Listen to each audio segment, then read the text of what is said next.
Chapter 1320. After listening to Cheng Kuen's words, Song Qing-shu could not help but fall into deep thought.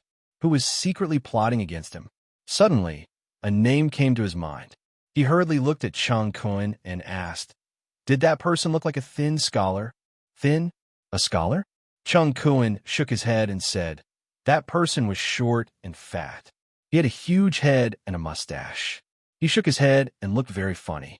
After listening to his description, a person's appearance appeared in Song Qing-shu's mind. He gritted his teeth and said, "So it was him. Who is it?" Cheng Kuen asked subconsciously. Song Qing-shu glanced at him faintly, but did not intend to answer. Instead, his mind was like electricity. According to his description, the mysterious person was obviously the famous killer doctor, Ping Yizhi, who was also Morong Jingwei. In fact, the person that appeared in Song Qing-shu's mind at the beginning was Morong Jingwei.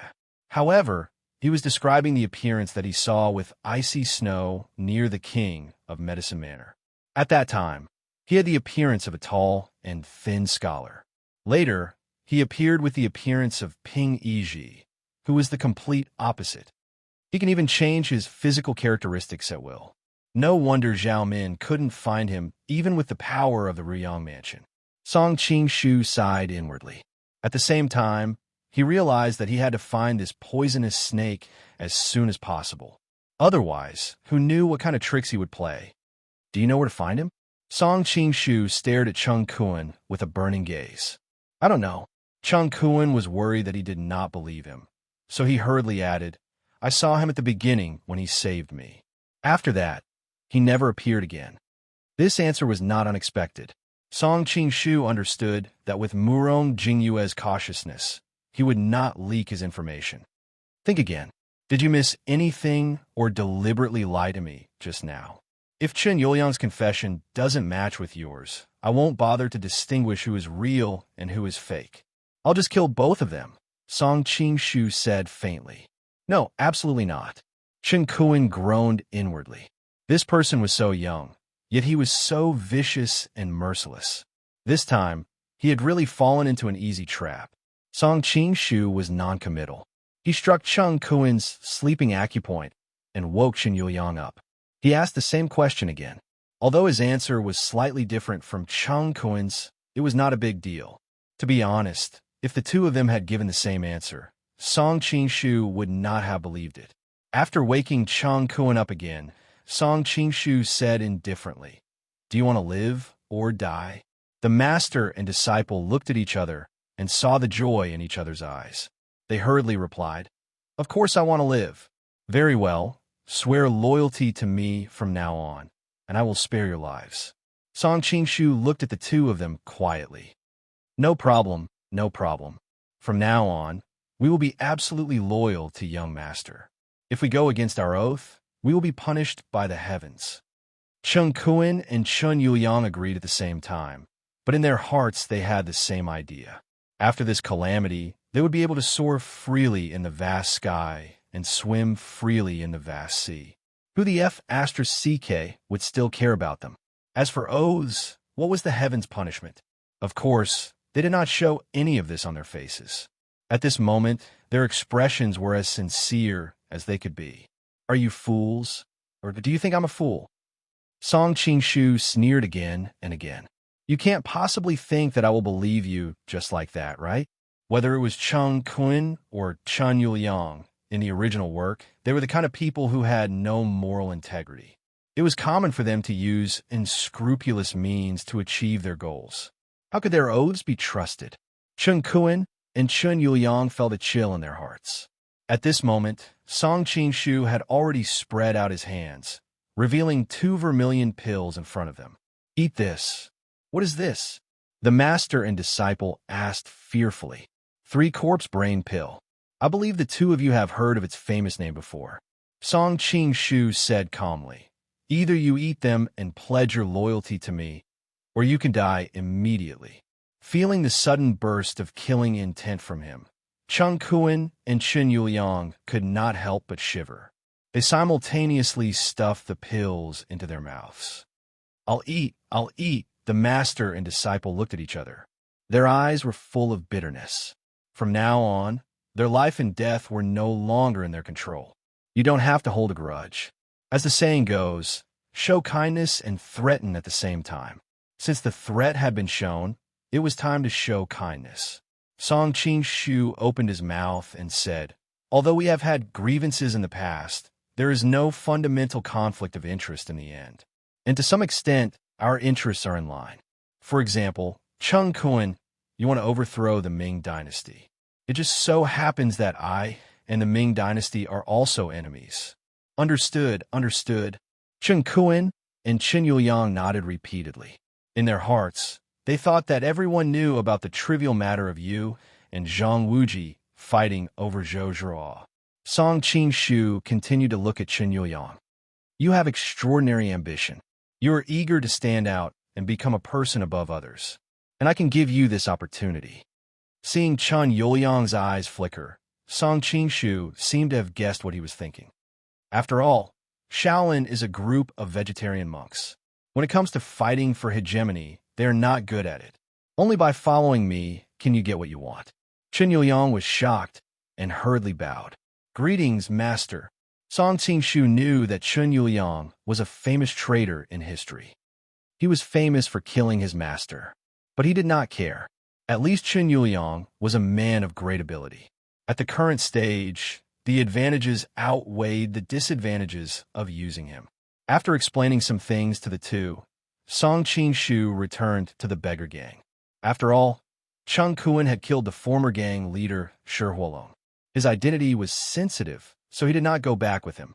Only Qin Yuliang accompanied him. Seeing that Song Qing-shu came back with them, the beggar gang suddenly burst into an uproar. Someone could not help but question, "Elder Chun, the traitor surnamed Song killed law enforcement elder and Zhang Bolong too. Why are you talking to him so happily?" Qin Yuliang's expression became serious. "May I ask everyone, which is more important, national hatred or family hatred?" Of course, national hatred is more important. The beggar gang had always put righteousness first. Although the beggar gang in Jiangnan had been somewhat messed up in recent years, this value had not been lost. Qin Yuliang nodded. "So I have decided to temporarily turn enemies into friends with Prince Song and form an alliance." This was also an excuse that he had discussed with Song Qing-shu. After all, with the grudges between him and the beggar gang, if Qin Yuliang said that he would bring the beggar gang to rely on him, wouldn't these people immediately turn the sky upside down? But even so, the beggar gang was still in an uproar. After all, just a moment ago, everyone was fighting to the death with Song Qing-shu as their target of revenge. But now they suddenly became an alliance. It was very difficult for anyone to accept this so quickly. "Everyone, be quiet and listen to me first." Qin Yuliang raised his hand, indicating for everyone to be quiet. He then continued, "Prince Song attacked the Manchurian Qing and became our great Song's northern barrier. He protected countless people from being plunged into misery and suffering. This merit is number one. He went deep into the tiger's den and rescued our dynasty's humiliated princesses from the hands of the Jin. This merit is number two. He persuaded the Mongolians to let Sichuan return to the great Song's embrace. This merit is number three. If we deal with such a national hero because of our beggar gang's personal grudge, we will be reviled by the Han people all over the world and become the beggar gang's eternal sinner. If law enforcement elder and the others knew this in the underworld, I'm sure they would not want to see all this." Chapter 13:21. However, the members of the beggar clan were not all simple-minded people after all. There were still quite a few people who revealed doubtful expressions. Qin Yuliang did not give them a chance to raise their doubts. He rushed to say, "What's more, young Master Song is now running around for General Yu's unjust case, trying to restore General Yu's reputation. All of you have been in the city of Lin, and for quite some time. Although even a 3-year-old child knows of General Yu's unjust case, so many years have passed. Is there anyone in the imperial court who dares to publicly reverse the case for him? That bunch of corrupt officials. They're all cowards who are afraid of death." The crowd of beggars was instantly filled with righteous indignation. They all began to curse and swear. Every single citizen of the Song dynasty felt extremely humiliated by the disaster of Jinkong. It was not easy for Yu Fei to appear and give them hope of revenge, who knew that he would be killed by an incompetent ruler and treacherous officials. The officials in the court did not dare to express their stance because of various concerns. But the common people did not care. The lower-level beggar clan worshipped Yu Fei as a god. Seeing the crowd's agitation, Chun Yuliang coughed lightly and continued. Now that Prince Song has finally come to publicly seek justice for General Yu. If we deal with him now, won't General Yu never be able to clear his name and become a sinner for all eternity? Chun Yuliang spoke passionately, dispelling the remaining doubts in some people's hearts. Although Song Qing-shu had killed 2 elders, if it was because of General Yu, then the enmity between the 2 sides could be set aside for the time being. And I have just communicated with Prince Song. It turns out that all the brothers of the beggar clan can also help General Yu. Chun Yuliang then threw out a shocking piece of information. The entire beggar clan burst into an uproar. What idea? How can we help General Yu? Elder Chun, don't keep us in suspense. Tell us quickly. Only then did Chun Yuliang answer. According to Prince Song's plan, to clear General Yu's name, we must first create enough public opinion. Our beggar clan may not have much else, but we have the numbers. Starting tomorrow, we will send our disciples to every street and alley to spread the word about General Yu's grievances. But when the time comes, there will definitely be constables coming to arrest us. Those brothers who are caught may even be imprisoned. Are you afraid? Being provoked by Chun Yuliang like this, how could those beggar clan disciples bear it? We, the beggar clan, do not have anyone who is greedy for life or afraid of death. At most, I'll be a good man again in 18 years. After completely igniting the passion of the gang members, Chun Yuliang left with Song Qing-shu. After arriving at a quiet room, he looked at Song Qing-shu with a flattering expression. Young master, were you satisfied with my performance just now? Song Qing-shu really couldn't associate this servile man in front of him with his impassioned appearance just now. A sense of vigilance arose in his heart before he nodded and said, You did very well. You are indeed a talent. You flatter me, young master. Chun Yuliang's tense heart finally relaxed.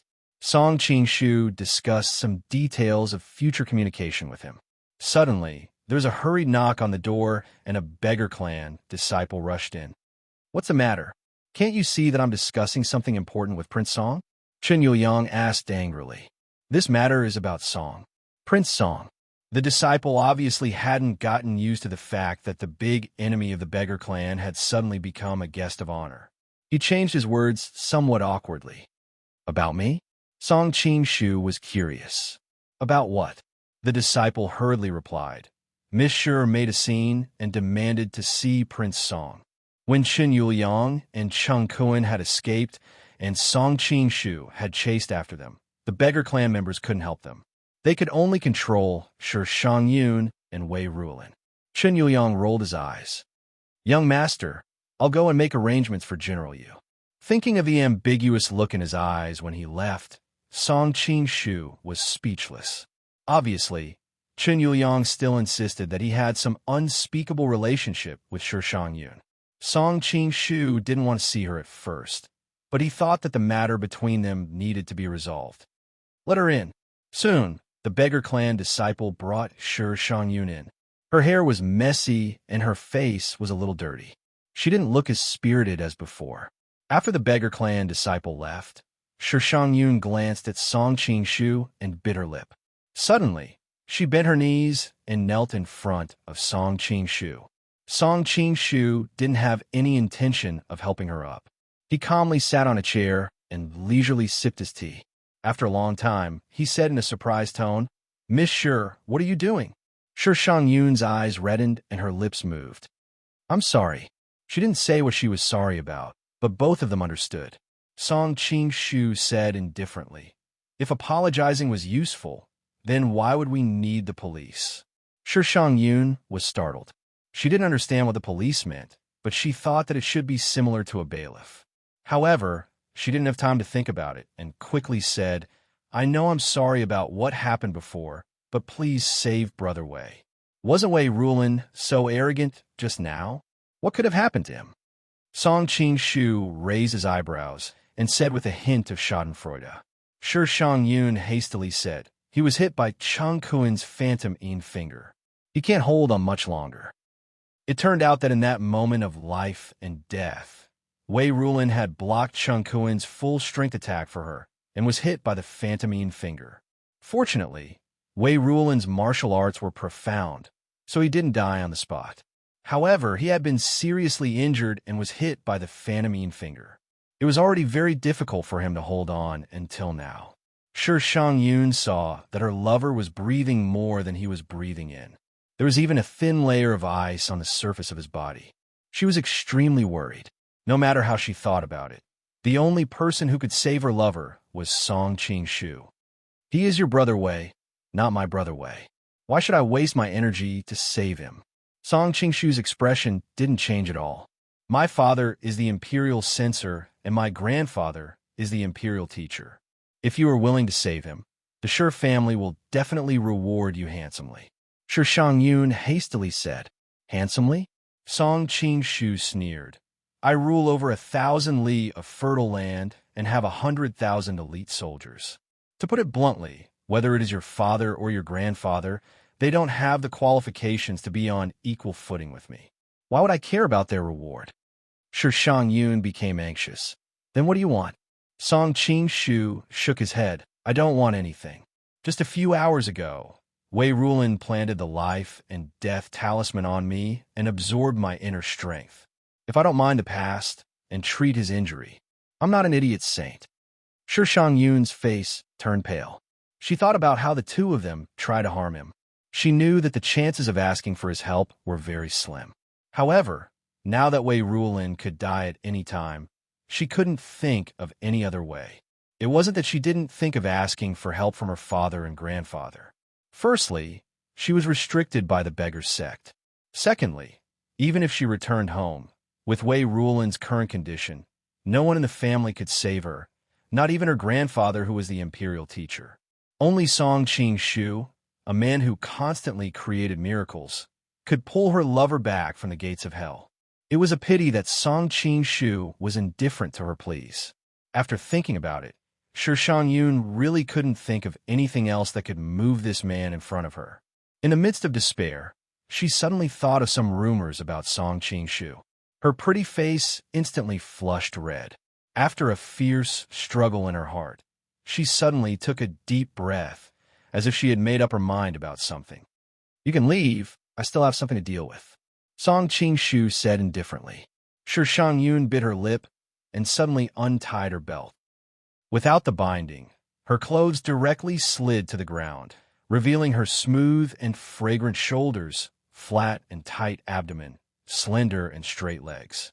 Her fair and alluring body exuded a layer of sparkling and translucent light. She suddenly discovered a bug.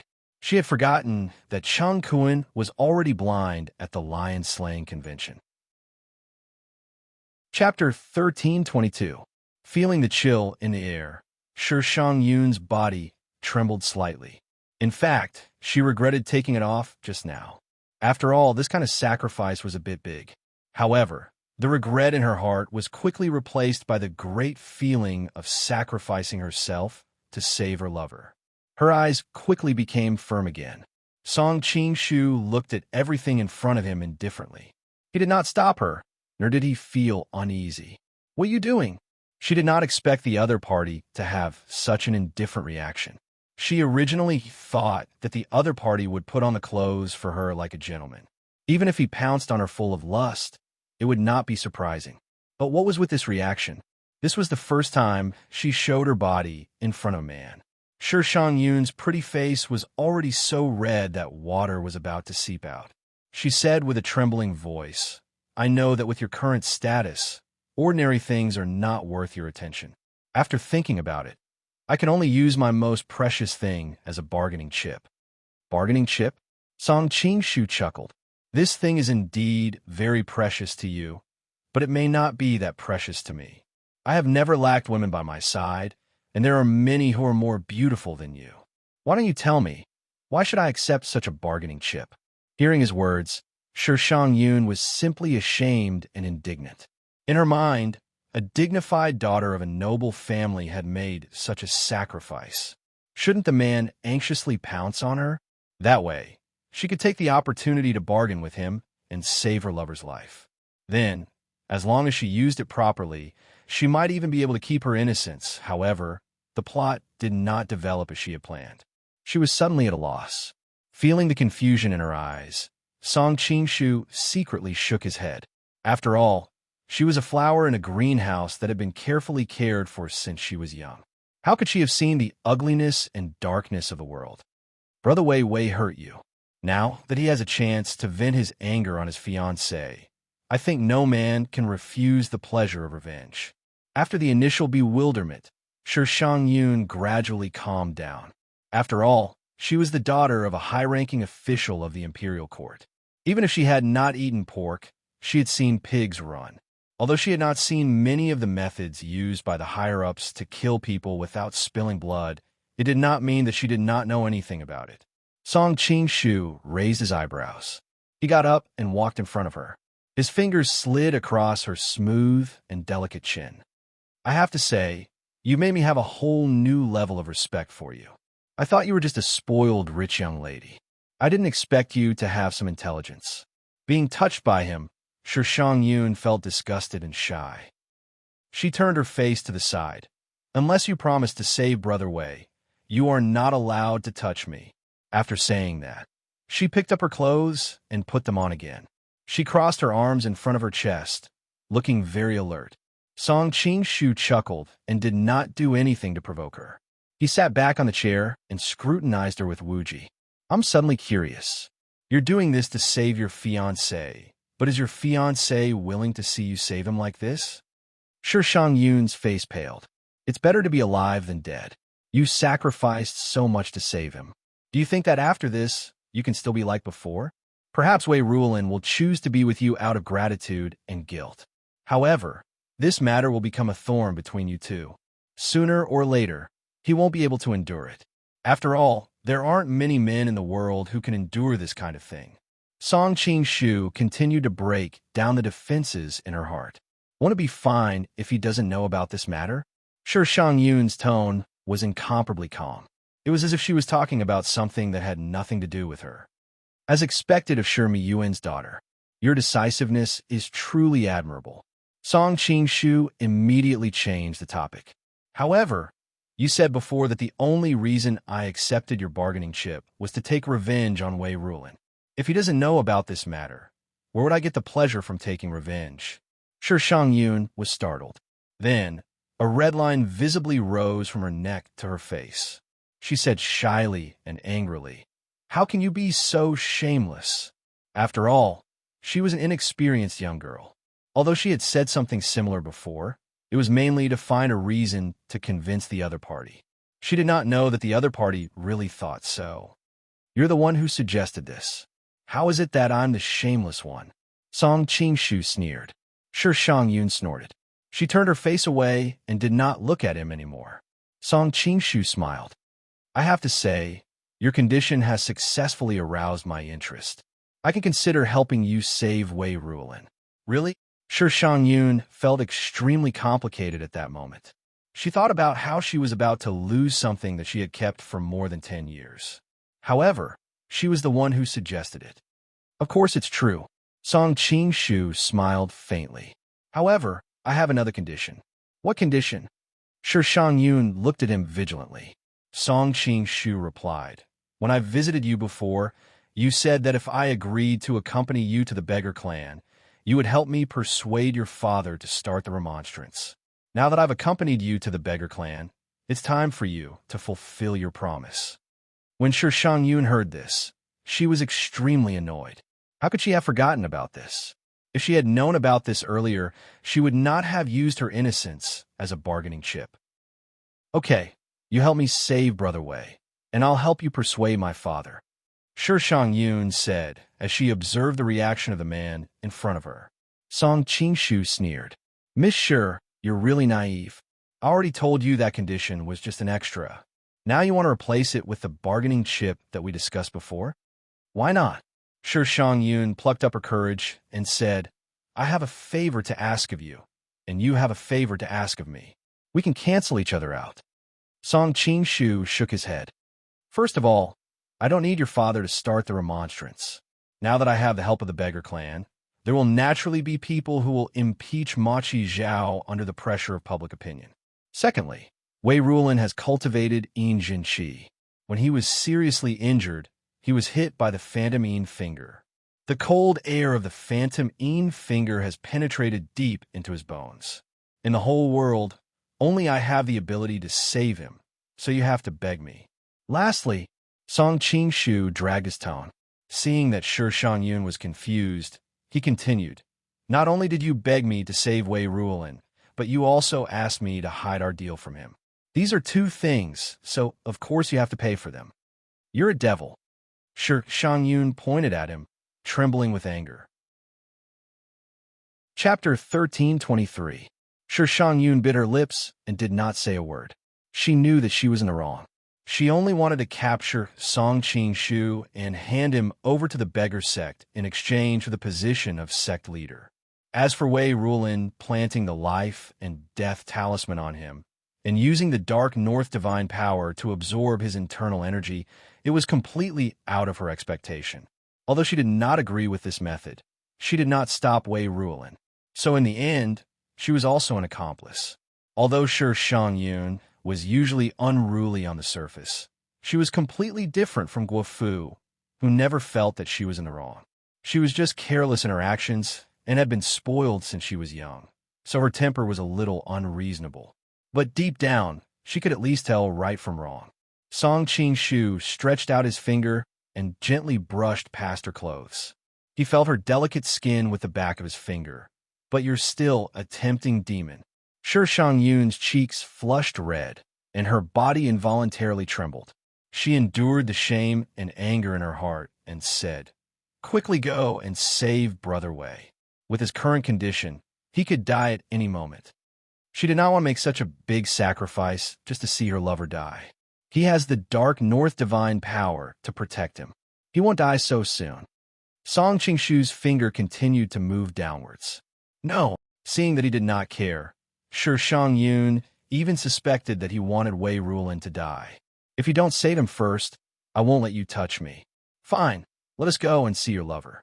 Song Shu withdrew his finger with an inexplicable smile on his face. Wait. Seeing the surprised look on his face, Shi Yun blushed. Let me tidy up my clothes first. It turned out that she had taken off her clothes just now. Now her clothes were disheveled, and her hair was messy. She did not want to be seen by the beggar sect, and did not want to appear in front of her lover like this. After a long time, with a blushing face, she followed Song Shu out of the door. Because Chun Yuliang had ordered them to treat Song Shu as an honored guest, the beggar clan disciples did not make things difficult for them along the way. When he arrived at the prisoner's room, he found Wei Rulin lying on a straw mat like a dead dog. His cheeks were no longer as handsome as before.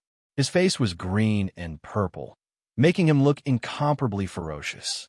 There was even a thin layer of frost faintly forming on the straw mat beneath him. From this, it could be seen how powerful the phantom Yin finger was. Brother Wei, Shi Yun cried out in alarm. She hastily rushed over.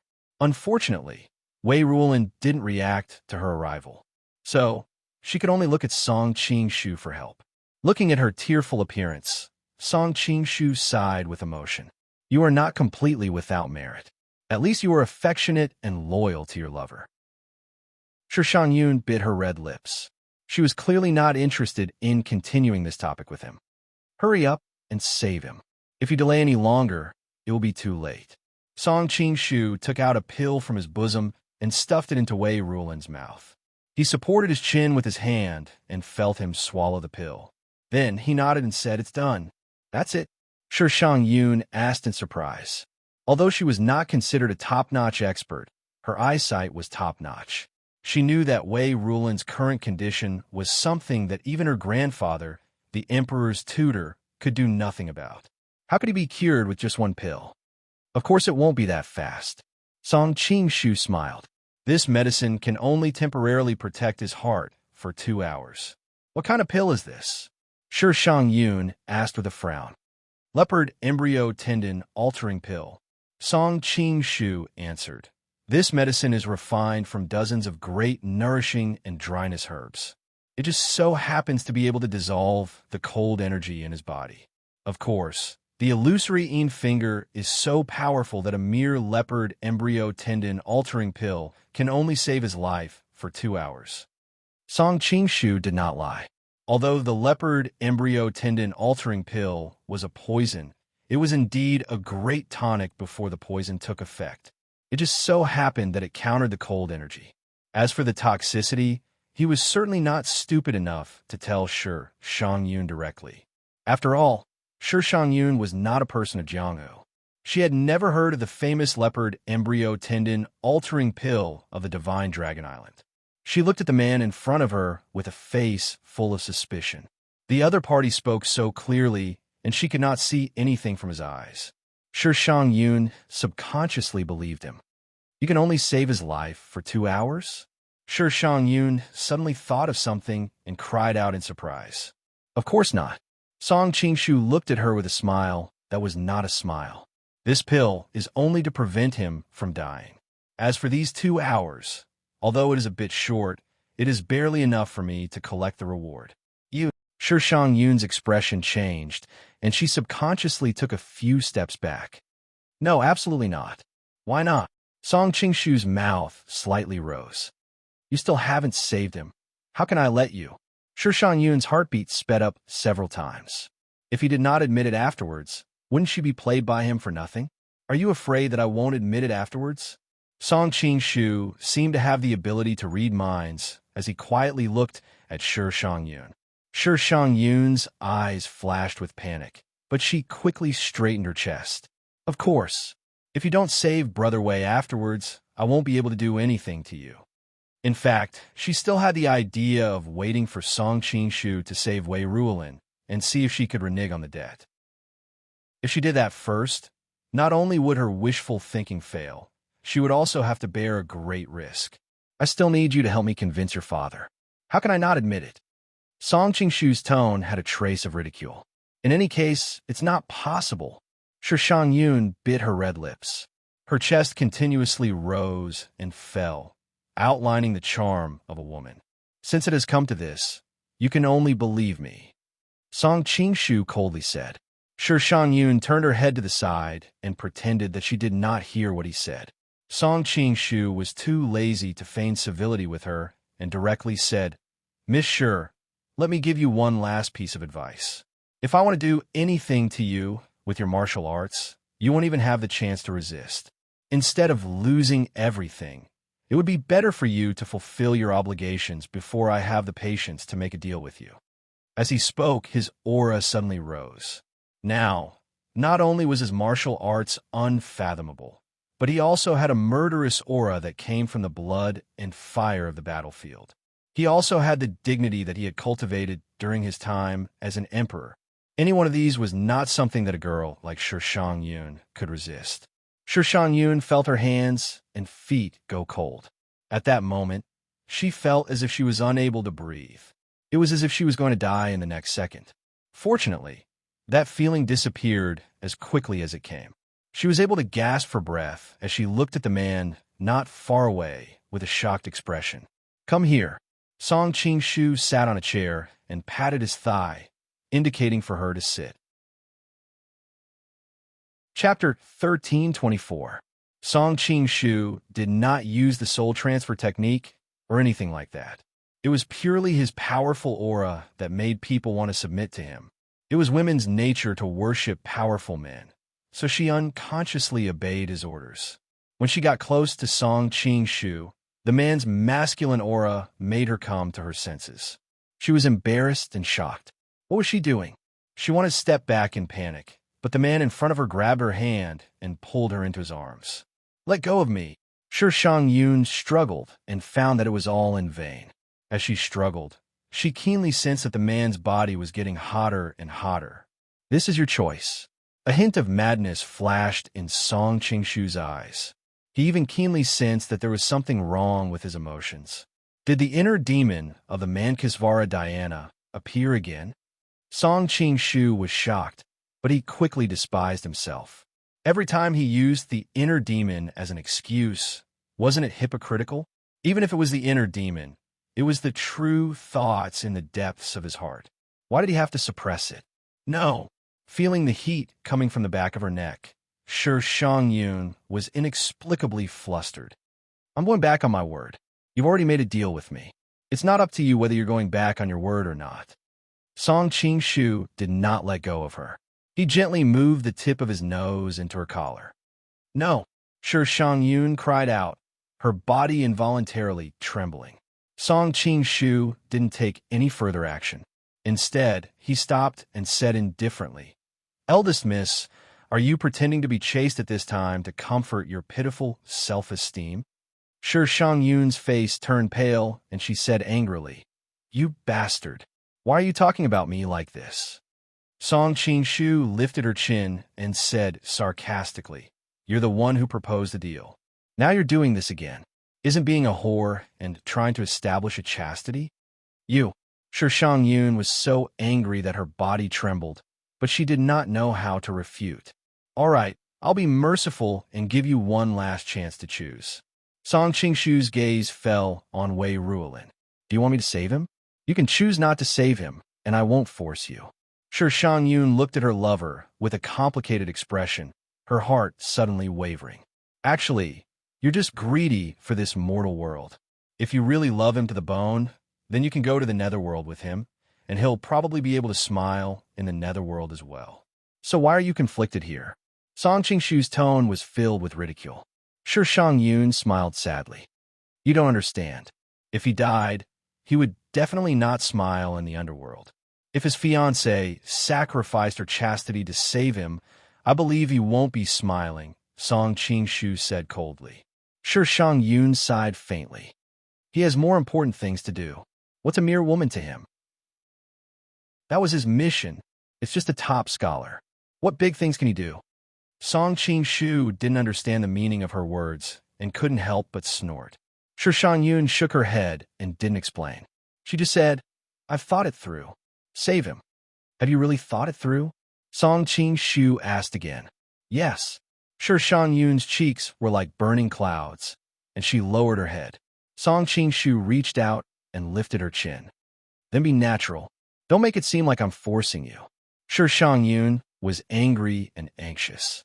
What was the difference between taking advantage of others and forcing them? Do you think I'm taking advantage of others? Song Qing-shu looked at her with a smile that wasn't a smile. Shang-yun was shocked. You?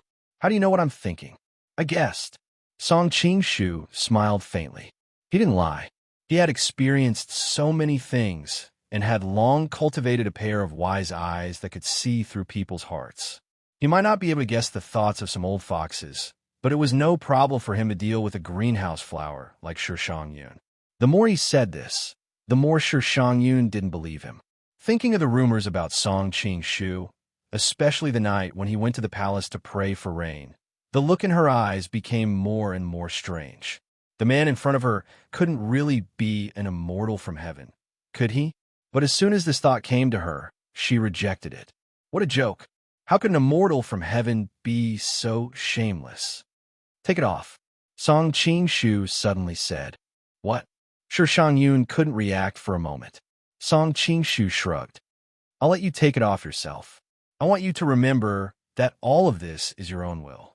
Otherwise, in the future, you will always feel that I'm forcing you or something. Shang-yun wanted to bite this man to death. After a long time, she calmed down. After all, she had thought it through. Everything was to save her lover. Let's go. Shang-yun stood up and said expressionlessly. Where to? Song Qing-shu asked curiously. Shang-yun was stunned at first, and then she was embarrassed and angry. Do you want to do it here? Song Qing-shu smiled. If not here, then where? Glancing at her lover on the straw mat not far away, Shang-yun bit her lips and said, No, I have to say this again. I never lack women around me. Although you are beautiful, in terms of appearance, you are not even in the top 10 of all of my women. Do you think I will be attracted by your beauty? Song Qing-shu sneered. The reason why I agreed was because your words aroused my interest. What could be more satisfying than taking revenge on the woman of your enemy? Shi Shangyun's face turned red and white. I said something similar, but I didn't say that I would do it in front of him. Then wouldn't it be boring? Seeing that she was about to explode, Song Qing-shu continued, Don't worry. He's in a deep coma now. His 5 senses have been automatically shut down. How would he know what is happening outside? No, that's ridiculous. Shi Shangyun shook her head desperately, but her tone had already softened. I will still say the same thing. He sat down calmly. Anyway, I won't go anywhere, right? I have to remind you that the effect of the 2 hours has already passed. If something happens because of the delay, don't blame it on me. Shi Shangyun trembled all over and stared at the man in front of her. The thing I regret the most in my life is meeting you in that inn. Song Qing-shu shook his head. No, the thing you should regret the most is hurting me. Speaking of which, this is just retribution for the two of you. Compared to the tragic ending that I have suffered, your loss is almost negligible. Enough. Shi Shangyun walked directly in front of him and sat on his legs. I will compensate you. Chapter 1325. If you want to do it, then do it. Don't talk nonsense. Shi Shangyun bit her red lips and glared at him fiercely. Song Qing-shu's fingertip gently stroked her lips.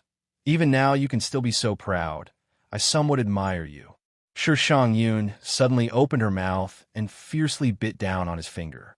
Looking at her desperate posture, if this bite landed, even his finger would be seriously injured. With Song Qing-shu's current cultivation, even if Shi Shangyun caught him off guard, she would not be able to do anything to him. However, he did not have the slightest intention of dodging and let her bite him. Shi Shangyun's eyes lit up, but she did not have time to be happy. The soreness and pain from her gums made her feel as if her teeth had been broken, and the pain made her tears flow. You are also half a person of the martial arts world. How could you not know about the protection of Jinshi? Song Qing-shu gently pulled out his finger and then slowly put it back. Shi Shangyun's cheeks were now numb, and for a moment she could not react. She could only watch the man in front of her teasing her. Shi Shangyun secretly complained. In fact, it was not that she did not know about the protection of Jinshi, but that ordinary people could not train their Jinshi to some weak places, and the bite force of the teeth was astonishing. Even those in the martial arts world who were good at finger kung fu would not dare to be bitten like this. Who knew that the bastard in front of her had fingers that were harder than gold and stone? What the hell? After the initial pain and soreness, Shi Shangyun suddenly felt something strange in her mouth. Only then did she realize that the other party was using a different way to violate her, and she hurriedly leaned back. Pay, pay, pay. Shi Shangyun spat with a face full of disgust. You are disgusting. Do you really think it was disgusting just now? Song Qing-shu raised a shiny finger and said with a smile that was not a smile. Shi Shangyun's heart inexplicably jumped at his expression, and she hurriedly turned her face away and snorted. I don't want to waste time with you here. The sooner we start, the sooner we finish. Song Qing-shu's eyebrows slightly moved. I don't know if you overestimate yourself or underestimate me. I won't finish so quickly. That may not be so. Shi Shangyun coldly said. You know seduction techniques?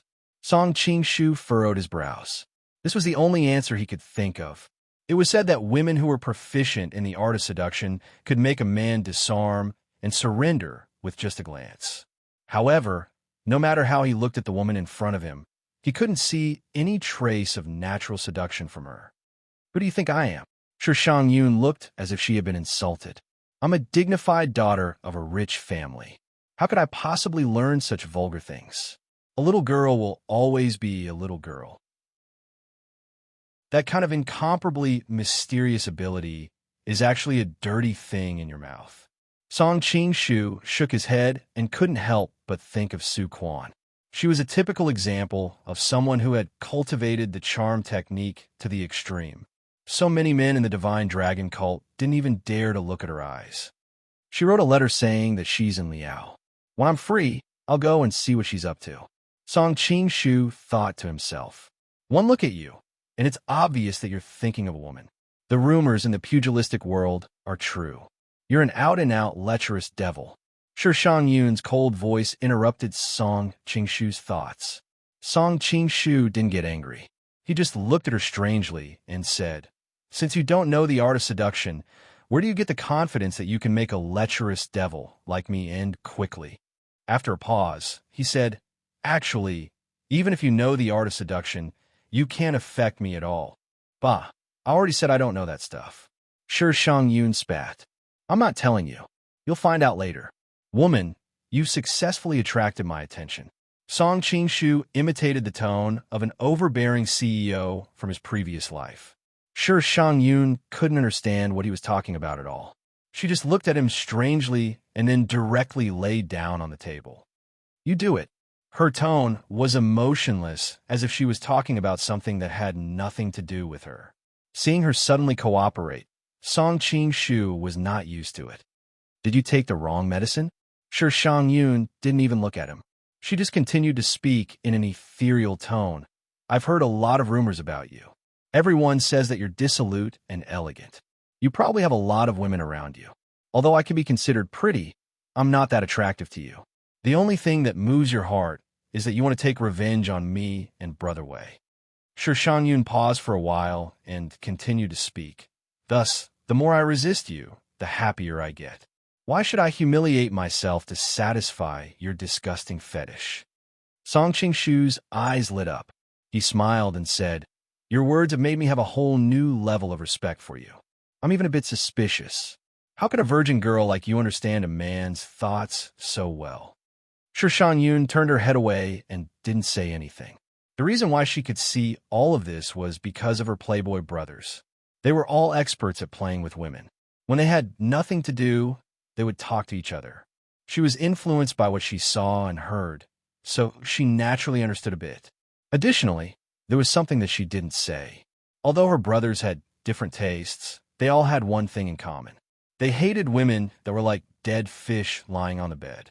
That would make them instantly lose interest.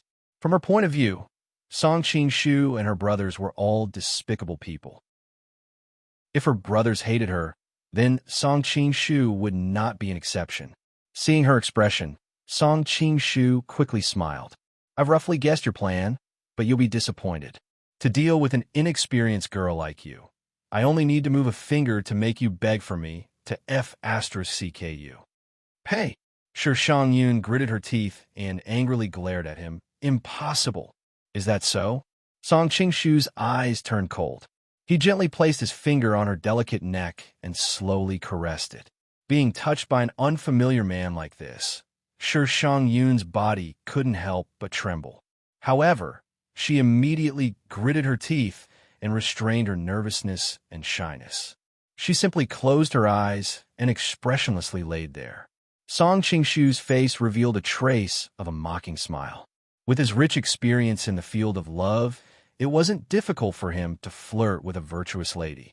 He was confident that he could flirt with Sure Shang Yun to the point that she wouldn't want to. It was a pity that these methods were only used to communicate with lovers. For this pampered woman in front of him, he didn't have the leisure to cook her. He directly circulated his joyous qi. As his hand lightly moved on her body, the joyous qi silently entered her meridians. In the beginning, Sure Shang Yun was still holding on. However, she gradually felt a numb feeling in her body. She didn't think too much of it and only thought that it was because she wasn't used to being so intimately touched by a man. However, not long after, her body gradually became hot and her expression finally changed. How is this possible? The one I like is Brother Wei. Why am I so sensitive to this man's touch? Chapter 13:26. Song Qingshu's fingers slid across Sure Shang Yun's body, but he didn't do anything further. He just looked at her quietly. Sure Shang Yun's face was indeed flushed, and her eyes were so watery that it seemed like water was about to seep out. How can this be? Why would I have such a big reaction when he only touched me a few times? Could it be that I have feelings for him? Shaking her head, Sure Shang Yun immediately threw this thought out of her mind. How can this be? This person is so annoying. How can I like him? But no matter how many explanations she found in her heart, she couldn't avoid her body's reaction at this time.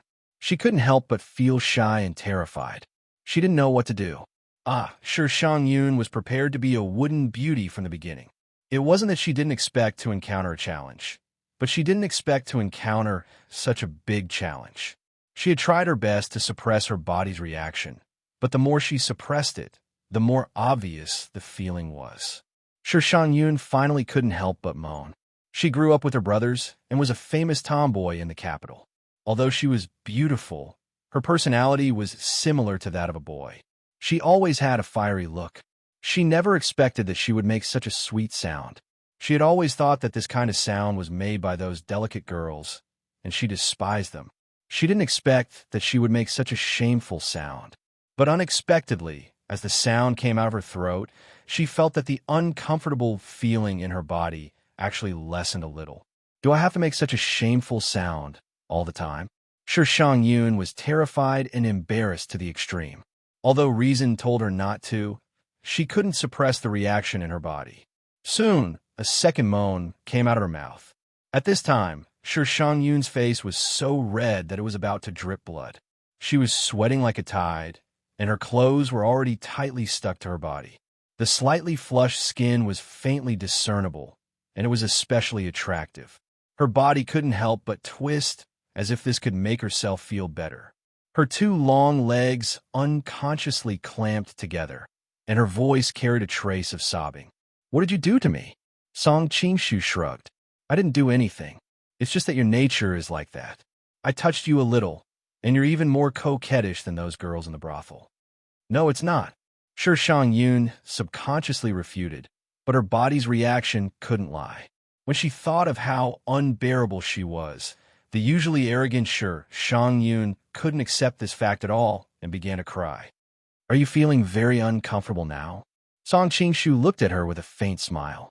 Originally, Sure Shang Yun did not dare to have any interest in men other than her lover. Previously, she did not think there was anything special about Song Qingshu's voice. But now, when she heard it, she felt that it was extremely magnetic, causing her heart to flutter. Even though she didn't want to talk to him, she couldn't help but open her mouth. Sure Shang Yun hated herself for being so useless. "You can beg me. I have a way to free you." Song Qingshu's voice carried an inexplicable temptation. "Dream on." Sure Shang Yun turned her face away. Her full breasts rose and fell rapidly, outlining a beautiful scene of trembling beauty. "You just don't want to admit it. In fact, you really like the feeling of being touched by me." As he spoke, Song Qingshu touched her waist. "See, this feeling is very comfortable, right?" Sure Shang Yun felt that his hands are like the sun. Even if she was an iceberg, she would instantly turn into water when his hands touched her. Her whole body was even softer than cotton. How can this be? Sure Shang Yun's blurred eyes revealed a trace of confusion. She didn't understand why her body didn't resist him at all when she clearly hated this man. In fact, there was even an inexplicable kind of expectation. "No, I don't feel comfortable at all. I hate you." Sure Shang Yun bit her lips and shouted, as if this could hide her current weakness. Song Qingshu wiped between her legs and raised his hand in front of her face. "You say you don't feel comfortable, but your body is quite honest." At this moment, Sure Shang Yun finally broke down. "Don't torture me like this. I can't take it anymore, woo." Song Qingshu stopped smiling. "Beg me." Sure Shang Yun's heart finally fell apart. At this time, the double stimulation of both her body and mind made her throw her usual pride to the back of her mind. I beg you." "Beg me for what?" The corner of Song Qingshu's mouth slightly curled up, admiring his masterpiece. "I beg you, want me?" Sure Shang Yun couldn't help sitting up and moving closer to Song Qingshu. "Louder. I can't hear you." Song Qingshu was still indifferent. Sure Shang Yun only felt that the expression of the man in front of her was exceptionally hateful. However, ever since she spoke just now, she seemed to have abandoned all the shackles of her daily life. The struggle on the edge of morality and the excitement of the fall after giving in made her completely abandon her usual restraint. She directly leaned over and began to take off the other party's clothes. She said in a sweet voice, "Please want me." Song Qing-shu pinched her chin and looked at her condescendingly. "Do you know that you look even more coquettish than those girls in Kinway right now? I'm not like them." Hearing him comparing her to the prostitutes in the brothel, Shang-yun subconsciously retorted. She breathed in the masculine breath of the man beside her, and her heart swayed. For some reason, she said, "I only do this to you." As she said that, she took his hand and put it into her lapel. She let out a sweet moan from her throat, as if it made her feel better. "Only to me?" Song Qing-shu pointed to Wei Ruolin, who was on the straw mat. "What about him?" Seeing her lover's voice, Shang-yun's heart trembled. A strong sense of shame and guilt drove her to quickly turn her face to the other side. She didn't want him to see her current appearance, even if he was unconscious. I don't want to mention him now." Shang-yun's voice trembled a little, but the surging restlessness in her body quickly diverted her attention. Her whole body kept twisting in a man's arms, and she unknowingly took off her clothes and threw them to the side. Song Qing-shu hugged her burning body, but he did not take any further action. Instead, he looked at Wei Ruolin, who was lying on the side, and said, "How do you feel when you see your fiancé in the arms of another man?" Hearing his words, Shang-yun's body stiffened. She turned her head to look at her lover on the straw mat in disbelief. Wei Ruolin still didn't move. She had just breathed a sigh of relief when Song Qing-shu's next words scared her out of her wits. "Stop pretending. I know you're awake." Wei Ruolin's breathing instantly quickened. Finally, she opened her mouth with difficulty. Her voice had a hint of bitterness. "I didn't expect the famous Golden Snake King to be such a despicable and shameless person." Song Qing-shu smiled slightly. He wasn't angry at all. "We're just the same. You treat me with despicableness, so I'll return the favor with shamelessness. But to be honest, I'm much kinder than you. At least I didn't force your fiancé from the beginning." She took the initiative. You should have heard it clearly. Wei Ruolin's chest rose and fell even faster. It was obvious that she was extremely angry. But at this moment, she didn't know how to refute. Song Qing-shu smiled slightly. "She took the initiative to come to me. If I refused, it would be too hurtful to the lady's heart. All right, a moment's worth 1,000 gold. I won't waste any more time with you here. Shang-yun, let's go."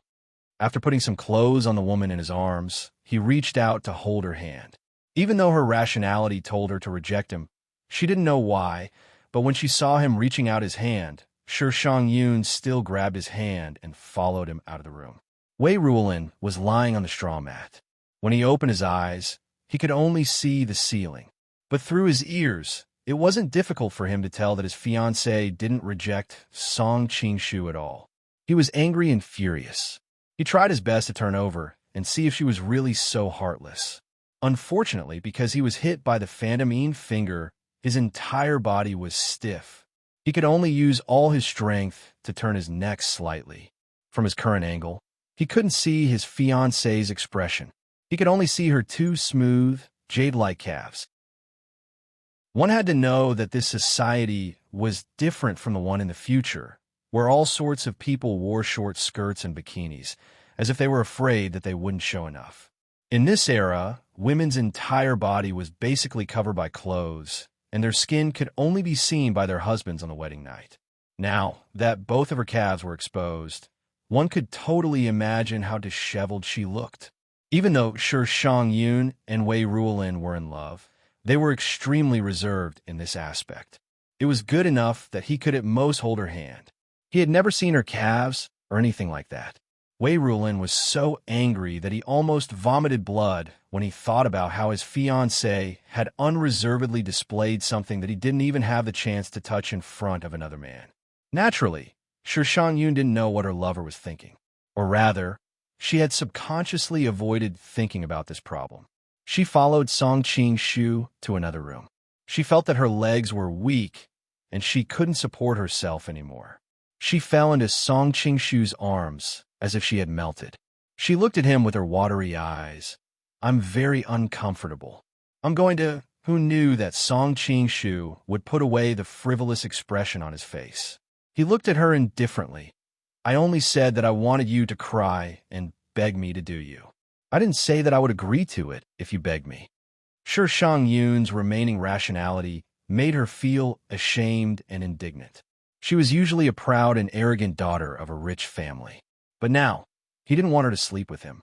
That kind of humiliation made her want to bury herself in a hole. However, although rationality could control the body's reaction could also destroy rationality. Sure, Shang Yun was in this kind of situation. Even though there was a voice in her heart that was loudly reprimanding her, she couldn't help but open her mouth. She sounded like she was about to cry. What do I have to do for you to promise me? Chapter 13:27. In fact, there was another reason that Song Qing-shu did not mention. Just now, when he looked at Wei Ruolin, who was lying motionless on the side, he could not help but think of the time when he first came to this world. Because Zhang Wuji had sealed his acupuncture points, he could not move at all. However, he was relatively lucky. Coupled with Zhou Zhuo's strong willpower, nothing happened that night. I didn't expect that I would become the person I hated the most in the end. Recalling the anger and madness at that time, Song Qing-shu could not help but sigh. Of course, he was not a compassionate Virgin Mary. He still had to take revenge. Although he did not really take Sir Shang Yun's innocence, he did not mind letting Wei Ruolin misunderstand this matter. You kill me. Sir Shang Yun felt extremely uncomfortable at this time. She wanted to throw herself on the man in the distance, but she still had a trace of reason. Since the other party had humiliated her so much, she could only try her best to restrain this impulse. I don't have many good points, but one of them is that I have tender feelings for women. Song Qing-shu smiled and said, I won't even take away your innocence, so why would I take away your life? If she had heard these words an hour ago, Sir Shang Yun would definitely have jumped with joy. But now, she only had the most primitive desire left in her. She even hoped that a man would treat her roughly, so when she heard these words, she didn't feel the slightest bit happy. Sir Shang Yun did not understand why her body was so sensitive. She even suspected that she was born to be lewd. Coupled with the fact that Song Qing-shu did not care about her, she was ashamed and angry. Suddenly, she clenched her teeth and bumped into the corner of the wall. Originally, she thought that death would be the end of all troubles, but she did not feel a hard wall. Instead, she bumped into a soft embrace. Song Qing-shu, who was sitting in the distance, had already blocked her in front of the wall. Sigh, I'm always so soft-hearted. Song Qing-shu hugged her delicate body and could not help but sigh. Feeling the hormones of the opposite sex, Sir Shang Yun only felt an explosion in her mind, and the last trace of reason disappeared. Her whole body was like an octopus tightly wrapped around the man beside her. With a warm and fragrant body in his arms, Song Qing-shu's eyes were full of clarity. He carried her to the bed, gently placed her on the bed, and quickly sealed a few of her acupuncture points. With her acupuncture points sealed, Sir Shang Yun could not move as she did before. She could only keep twisting her waist and muttering, I want. Song Qing-shu shook his head secretly when he saw that the unruly and arrogant young lady had turned into such a promiscuous woman. The genuine qi of joy was too domineering for women. He must be more cautious in the future. With one hand pressed on her chest and the other on her lower abdomen, the young girl's delicate and elastic youthful touch did not distract Song Qing-shu at all. He only saw him closing his eyes and secretly activating his power to suck out the qi of joy from the young girl's body bit by bit. As the saying goes, illness comes like a mountain collapsing, and illness goes away like spinning silk. The qi of joy also had a similar effect. It entered a woman's body very quickly, but it was very troublesome to completely extract it. Fortunately, Song Qing-shu's control of qi was more precise than a scalpel. As his palm kept moving around various acupuncture points on her body, the qi of joy in her body was also extracted bit by bit. Sir Shang Yun also gradually calmed down. She was no longer as red as a cooked prawn. As the desire subsided, reason returned to her body. Looking at the man who was treating her seriously, her gaze became complicated and difficult to understand. Just now, It was just the desire of her body that destroyed her reason, but it did not mean that she did not remember what happened during that time. Thinking of her lowly appearance just now, she was abnormally embarrassed and wanted to kill herself. Originally, all of this was caused by this man's coercion and temptation. She should hate him to death, but he did not take advantage of her and did not take away her most precious thing, which made her feelings instantly become complicated. Noticing her movement, Song Qingshu said lightly, "You're awake." Yes. At this moment, Shi Shangyun was no longer as fierce as before. She was as weak as a quail. In order to resolve her embarrassment, she mumbled, Why did I do that?" Song Qingshu smiled slightly. "Maybe I'm too charming." What a joke. How could he be so stupid as to tell the truth? Shameless. Shi Shangyun cursed secretly, but unexpectedly found that she was not as angry as before. While she was in a daze, suddenly a strange touch on her body made her instantly come back to her senses. Blushing, she asked softly, "How long are you going to touch me?" "I'll touch you until you completely release yourself." Song Qingshu had been through a lot, and his tone was not unnatural at all. "Unless you want to go back to your old ways and throw yourself into a man's arms in the future, you'd better let me continue." Shi Shangyun had always liked to wander around outside, so she had to come into contact with men on a daily basis. From princes and young masters to peddlers and servants, she often came into contact with them. If she really had a body that would turn on men, she might as well die. However, as a woman, she could not say anything to let him continue touching her. For a moment, she was in a dilemma, so she simply turned her face into the bed and pretended to be an ostrich. The room fell into silence again, and Song Qingshu continued to concentrate on patting and pressing her hand. Shi Shangyun regained her consciousness, and the heat from the man's palm gradually made her face turn red again. While Shi Shangyun was in a state of shock, Song Qingshu suddenly turned her over and slapped her butt. Before Shi Shangyun could get angry, she suddenly felt as if a string of electric current had flowed through her body, and an unprecedented feeling of joy came from her limbs and bones. That feeling was too strong and too sudden, and she could not suppress her body's instinctive reaction at all. A sweet moan resounded through the entire room. "Done." Song Qingshu stood up, picked up the silk handkerchief that she had dropped just now, wiped his hands, and threw it back to her. Shi Shangyun glared at him angrily, but she could not say a word. She clenched her legs tightly, and her whole body kept trembling. She felt as if her body was a dam that had burst. "You have a good rest." After dealing with the matters here, Song Qingshu did not have the slightest intention to stay, and directly opened the door and walked out. Song Qingshu did not hesitate along the way, and directly went to the other side of the room where Wei Rulin was imprisoned. He looked down at her haggard appearance lying on the straw mat, and could not help but sneer. Actually crying? Hearing his voice, Wei Rulin suddenly opened her eyes. "You bastard," Song Qingshu said lightly. "Both of us know clearly who is the thief. Those who have been tortured by your life-and-death spell over the years know clearly, as do those who have been tortured by your life-death spell.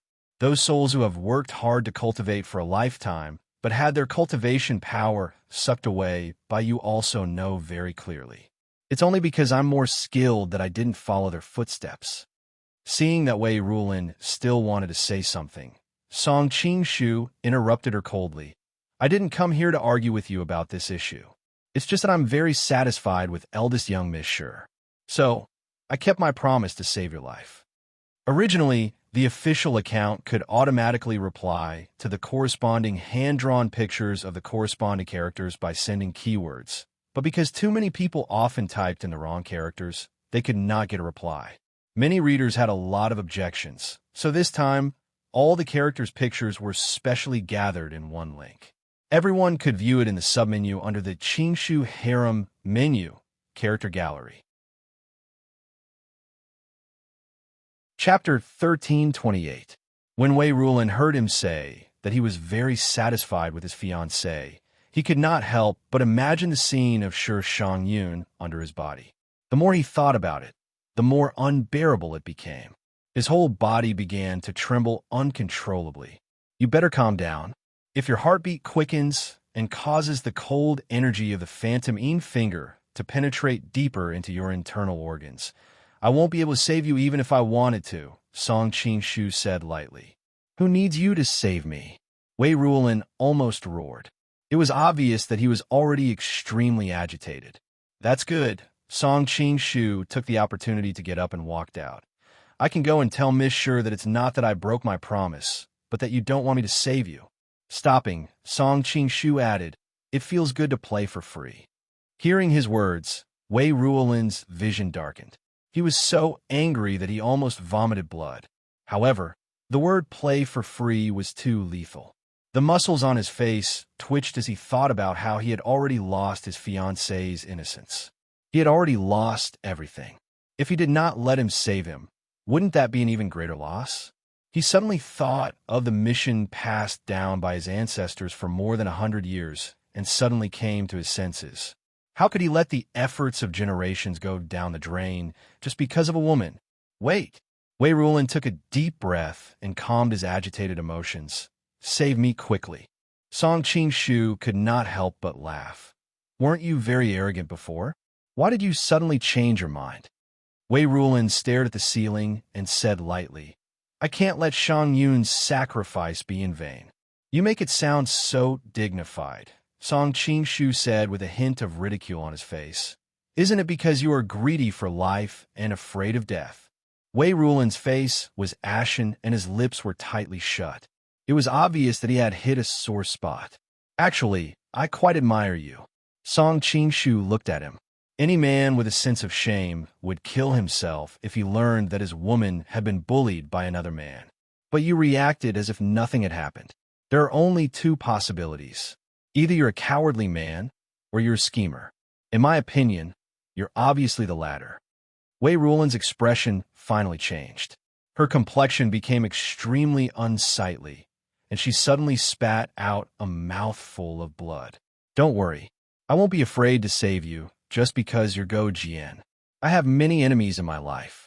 One more won't make a difference. That way, I will always be on my guard. Song Qingshu looked at the pool of blood that Wei Ruolin had spat out. There were many ice shards in the pool of blood that she had spat out. He smiled and said, I'm afraid you'll die if you continue talking. I'll save you first. He then swept his sleeves in the air, and Wei Ruolin sat up with an invisible force. Song Qingshu stood behind him and quickly sealed all the major acupuncture points on his body. Wei Ruolin's complexion couldn't help but change as she felt the vigorous real qi coming from behind her. She had always been proud and arrogant, thinking that she was invincible among the younger generation with the help of the free and unfettered faction's divine power. She didn't pay much attention to Song Qingshu, who was famous all over the world. She only thought that Song Qingshu was an exaggeration. Earlier, she had easily used the Dark North divine power to absorb Song Qingshu's power. Suddenly, Wei Ruolin's heart skipped a beat. She had already understood that Song Qingshu must have used fake vital energy to confuse her. But now that he was treating her injuries, the vital energy that was channeled in her body could not be faked. Wasn't this a great opportunity? Wei Ruolin could not suppress her excitement the moment she thought of this. Of course, she also hesitated for a moment. After all, the other party was talking about treating her injuries. However, when she thought of the mission of her clan, she quickly threw her hesitation to the back of her mind. Moreover, the other party had done such a thing to his fiancée, so he deserved it. Wei Ruolin was like a cheetah waiting for an opportunity to strike. He was afraid of revealing any flaws and waited quietly for the opportunity to deal a fatal blow. It was as if he had been blessed by his ancestors. Not long after, he found the opportunity. All the acupuncture points in his body opened and the Dark North divine technique was activated. His entire body was like a black hole that absorbed the inner energy of the person behind him. Wei Ruolin finally smiled when she felt the other party's inner energy flowing in her body uncontrollably. Song, you didn't expect this, did you? Unexpectedly, Song Qingshu did not panic at all. He only smiled faintly and said, I know that you have the dark north divine technique, but I'm still treating you. Do you really think that I'm not prepared at all? You're deliberately mystifying, Wei Ruolin snorted coldly. No matter what you say, you're still under my control. This time is different from last time. I can feel that I'm absorbing real inner energy. In less than an hour, you'll be sucked dry by me. Is that so? Song Qingshu's tone revealed a hint of sarcasm. Wei Ruolin was about to take the opportunity to exhale when his expression suddenly changed. He suddenly found that the inner energy he absorbed into his body was not under his control. One must know that the reason why the Dark North Divine technique could absorb the inner energy of all kinds of masters was that once the opponent's inner energy was absorbed into one's body, the inner energy would flow into the practitioner's dantian according to the specific meridian route of the Dark North Divine technique and strengthen one's Dark North True Qi. Under such circumstances, even if the opponent's power was higher than one's, they would still fail miserably. The reason why Wei Ruolin's expression changed was because after Song Qingshu's inner energy entered his body, it did not flow according to the prescribed route of the Dark North Divine technique. Instead, it flowed in another strange route, and there were no acupuncture points in those places. Why could the inner energy flow? Naturally, he did not know that the supreme mystery scripture recorded many hidden acupuncture points of the human body. It was a stretch to say that it was acupuncture points because there were many places that only had the size of a pinhole that allowed inner energy to pass through. If one was not careful, it would cause the whole body to be paralyzed. There were many cases of masters in Jianghu who had gone berserk because their inner energy had gone astray into some hidden acupuncture points. Wei Ruolin had never encountered such a situation. By the time he reacted, he was shocked to find that the opponent's strange inner energy had already invaded his dantian. The opponent only needed to slightly urge it, and what awaited him was the destruction of his dantian. He would become worse than a cripple. Wei, you didn't expect this, did you? Song Qingshu's tone of voice was exactly the same as Wei Ruolin's. It was exceptionally harsh to the other's ears. If you want to kill me, then kill me. Don't talk so much nonsense. Wei Ruolin knew that he had failed to harm the opponent time and time again.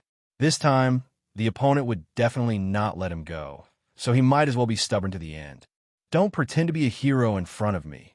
Song Qingshu seemed to see through his thoughts. I can give you a chance to live. It depends on whether you're willing or not. Chapter 1329. Wei Ruolin's eyes moved slightly when he heard Song Qingshu's words. He naturally did not want to die, not to mention that he was shouldering the mission of his ancestors. However, he could not bring himself to beg for mercy. After hesitating for a while, he could only remain silent with an ugly expression on his face. Song Qingshu did not care and said directly, "Now you have two choices in front of you. One is to choose to be loyal to me.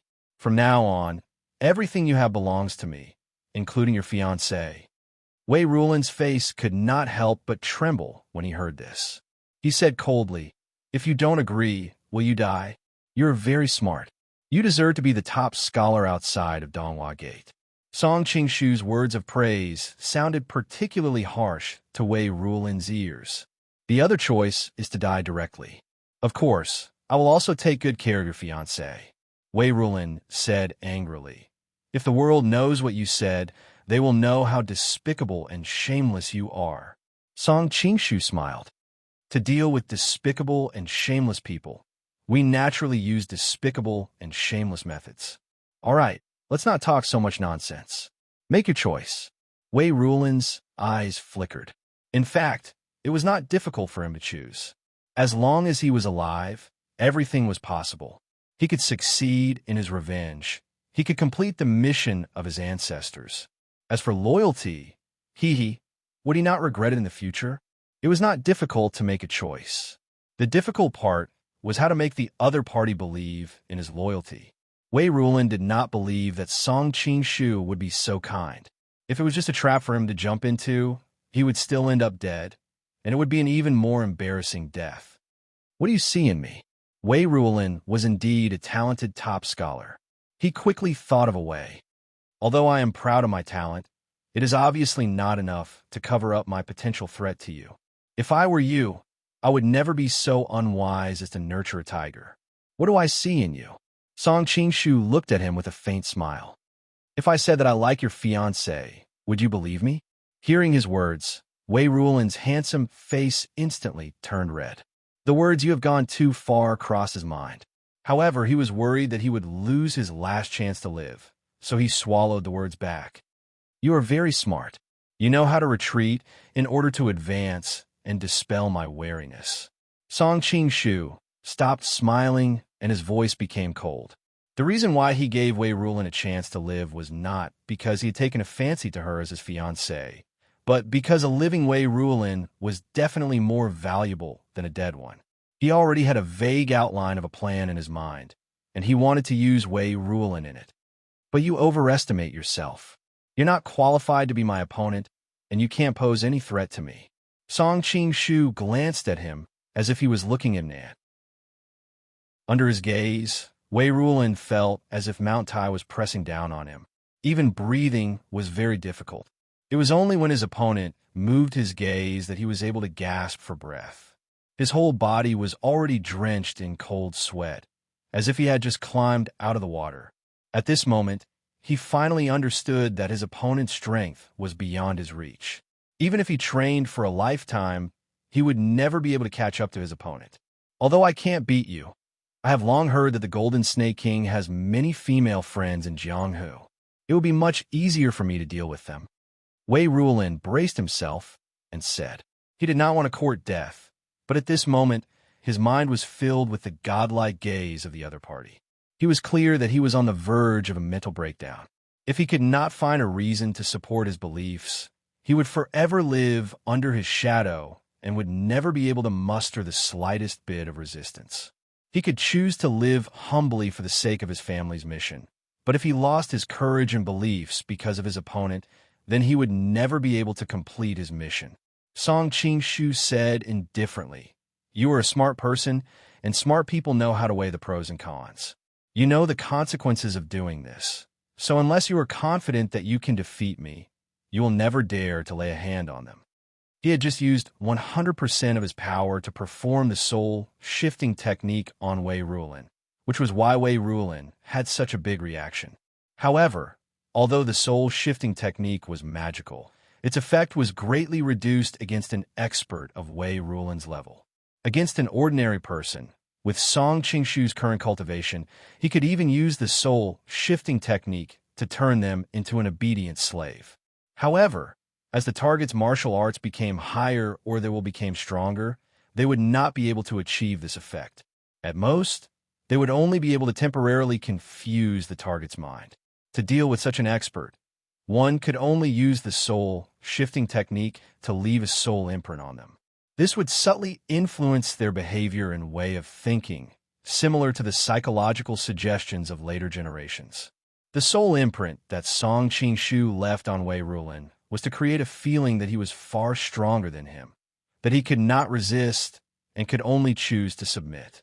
Of course, with Wei Rulin's cultivation and will, this kind of imprint could not be completed in one go. Therefore, it required Song Qingshu to continuously destroy his mental defenses and continuously deepen the imprint. Hearing Song Qingshu's words, Wei Rulin's expression changed. Although he was unwilling to admit it, the other party had clearly seen through his mind. This feeling of being defenseless made him shudder. At this moment, the door was suddenly pushed open from the outside, and a beautiful figure staggered in. Who else could it be but Shi Shangyun? It turned out that she had finally recovered and was worried about her lover's injuries. She struggled to get up from the bed and dragged her weak body over to check on the situation. The Beggar Clan's disciples did not stop her, perhaps because they had received instructions or something else. Shi Shangyun immediately cried out in alarm when she saw her lover's pale face and the vital parts of his body being restrained by Song Qingshu. It was as if Song Qingshu could take his life with just a flick of his finger. Song Qingshu smiled slightly. Isn't it obvious? I want to take his life. It's up to him to decide.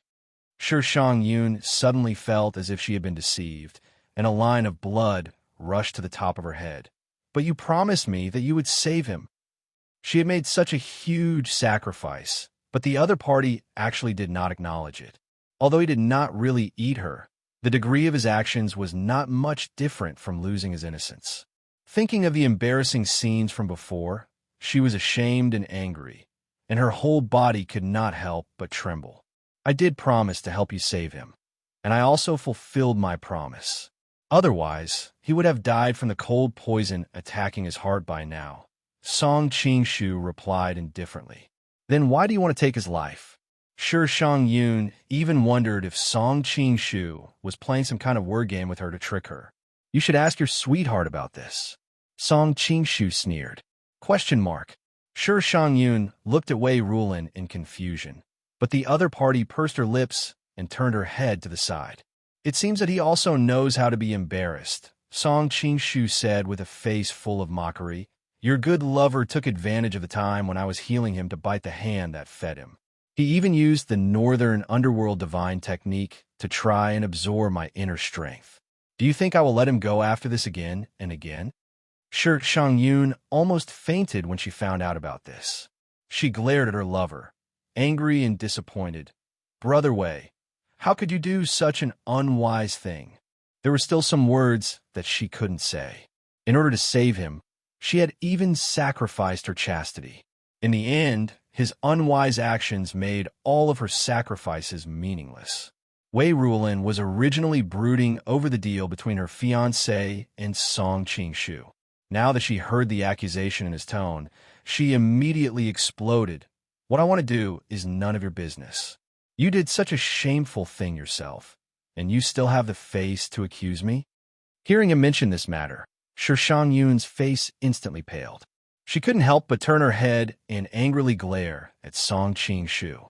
This was because he had clearly promised her that he wouldn't tell Wei Rulin about this matter. Song Qing-shu coughed and said to Wei Rulin, "What I said just now was just a lie. Nothing happened between me and Miss Sure. If you don't believe me, you can ask her yourself." Sure Shang-yun hurriedly nodded her head. "Brother Wei, we really didn't do anything." Originally, when she said this, she was thinking that she really didn't lose her chastity, so she seemed to be in the right. However, as she spoke, she couldn't help but think of everything that happened just now. Those scenes were no different from losing her chastity, so she unknowingly weakened her imposing manner. Wei Rulin turned her head to look at her fiancé. She saw that her hair was messy and her usually fair skin was flushed. Then, she thought of how she staggered when she entered the door. She didn't know that she was exhausted by Huan Huan's true qi, and even thought that she was a freshly broken melon that couldn't walk properly. Countless scenes that made him want to explode kept appearing in his mind. "Do you think I'm a 3-year-old child? I'll believe this kind of nonsense." Even though she knew that Wei Rulin did it to save her and shouldn't blame her, Wei Rulin was a man after all. This kind of thing was taboo for men, so it was inevitable that there was a sense of disgust and disgust in his tone. Sure Shang-yun's face turned slightly pale. She had always been a proud and arrogant young lady. This time, she sacrificed so much to save him, and even humbly explained to him, who knew that not only did he not appreciate it, but he also didn't believe her at all, which made her extremely disappointed. However, they were still childhood sweethearts after all. Sure Shang-yun took a deep breath to calm her emotions, and finally explained again, whether it is or not, in the future, the truth will be revealed. She originally wanted to say that he would naturally understand that she was still a virgin on their wedding night. However, there was a third person present at this time, and a woman's modesty prevented her from saying it clearly. Moreover, because of Wei Rulin's attitude, with her usual temperament, even if there was no third person present, she was afraid that she wouldn't be able to put down her pride and say it clearly. After saying that, Sure Shang-yun directly walked towards Song Qing-shu and said with a complicated expression, "Prince Song, can you be magnanimous and let him go?" Song Qing-shu smiled faintly. "Let's discuss this matter outside." After saying that, he sealed Wei Rulin's acupuncture point and walked out first. Sure Shang-yun hesitantly turned her head to look at her lover and finally followed after him, clenching her teeth. Chapter 1330. Wei Rulin did not answer. Instead, she kept looking behind him, but did not see that beautiful figure. She could not help but ask, why didn't she come back? Song Qing-shu had a strange expression on his face. He smiled and answered, she wasn't feeling well, so she went back to sleep. She was fine just a moment ago, but she felt unwell after going out for a while. Then, she got a chance to be forgiven. Wei Rulin was not stupid. She naturally thought of something, and her expression changed instantly. As if he had guessed what she was thinking, Song Qing-shu deliberately said in an ambiguous tone, "You're a smart person. You can guess some things even without me telling you. Speaking of which, I admire you a little." Admire me for what? Wei Rulin tried hard to restrain herself so that her reaction would be more normal. I admire you for making the dignified, sure family's eldest daughter fall in love with you. Song Qing-shu clicked his tongue in wonder. She was actually willing to make such a big sacrifice for you. Many couples in this world might not necessarily be able to do this. Wei Rulin was not happy at all when she heard his praise. She was extremely angry, and her eyes had turned red. Are you angry now? Song Qing-shu did not wait for her to answer and said, That's right. My fiancé was done by another man. Naturally, I would be angry. Wei Rulin's eyes were red, but she could not speak at that moment. All that was left was a gurgling sound in her throat. Actually, what you should be feeling right now is not anger, but regret. Regret that you were blinded by greed, and regret that you shouldn't have gone against me. Song Qing-shu's voice turned cold. Shouldn't I have gone against you?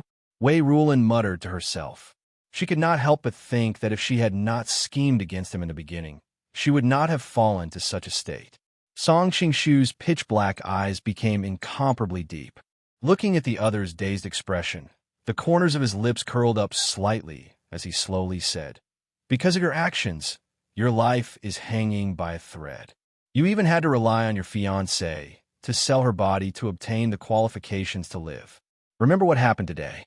No matter what you do in the future, you will always be a complete failure in front of me. Loser, I'm a loser.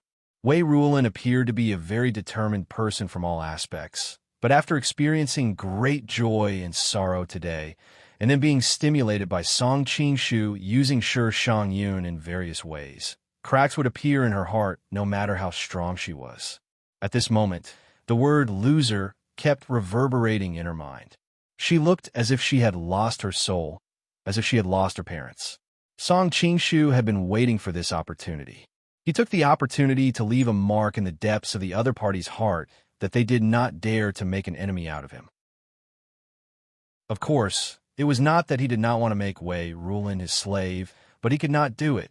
For such a person with a strong will and a high cultivation base, even if he broke through the defense of her heart, he could not leave a mark on her as he pleased. He could only take advantage of the situation and go with the flow. After all, the effort to become another person was definitely unacceptable to such a talented and arrogant young man. However, not daring to make an enemy out of him was in line with his inner thoughts to a certain extent. Generally speaking, a man's first reaction when his wife was stolen would definitely be to take revenge. However, if the enemy was so strong that he could never reach in his lifetime, that man would rationally give up his hatred and even cheer for the other party. There are many such cases in history. For example, Ming Wuzong, Zhu Zhao, called the wife of a minister to spend the night in the palace, and the minister did not even dare to fart. The northern Song Jinzong's empress, Lu Yi, was the wife of a silversmith in Sichuan in her early years.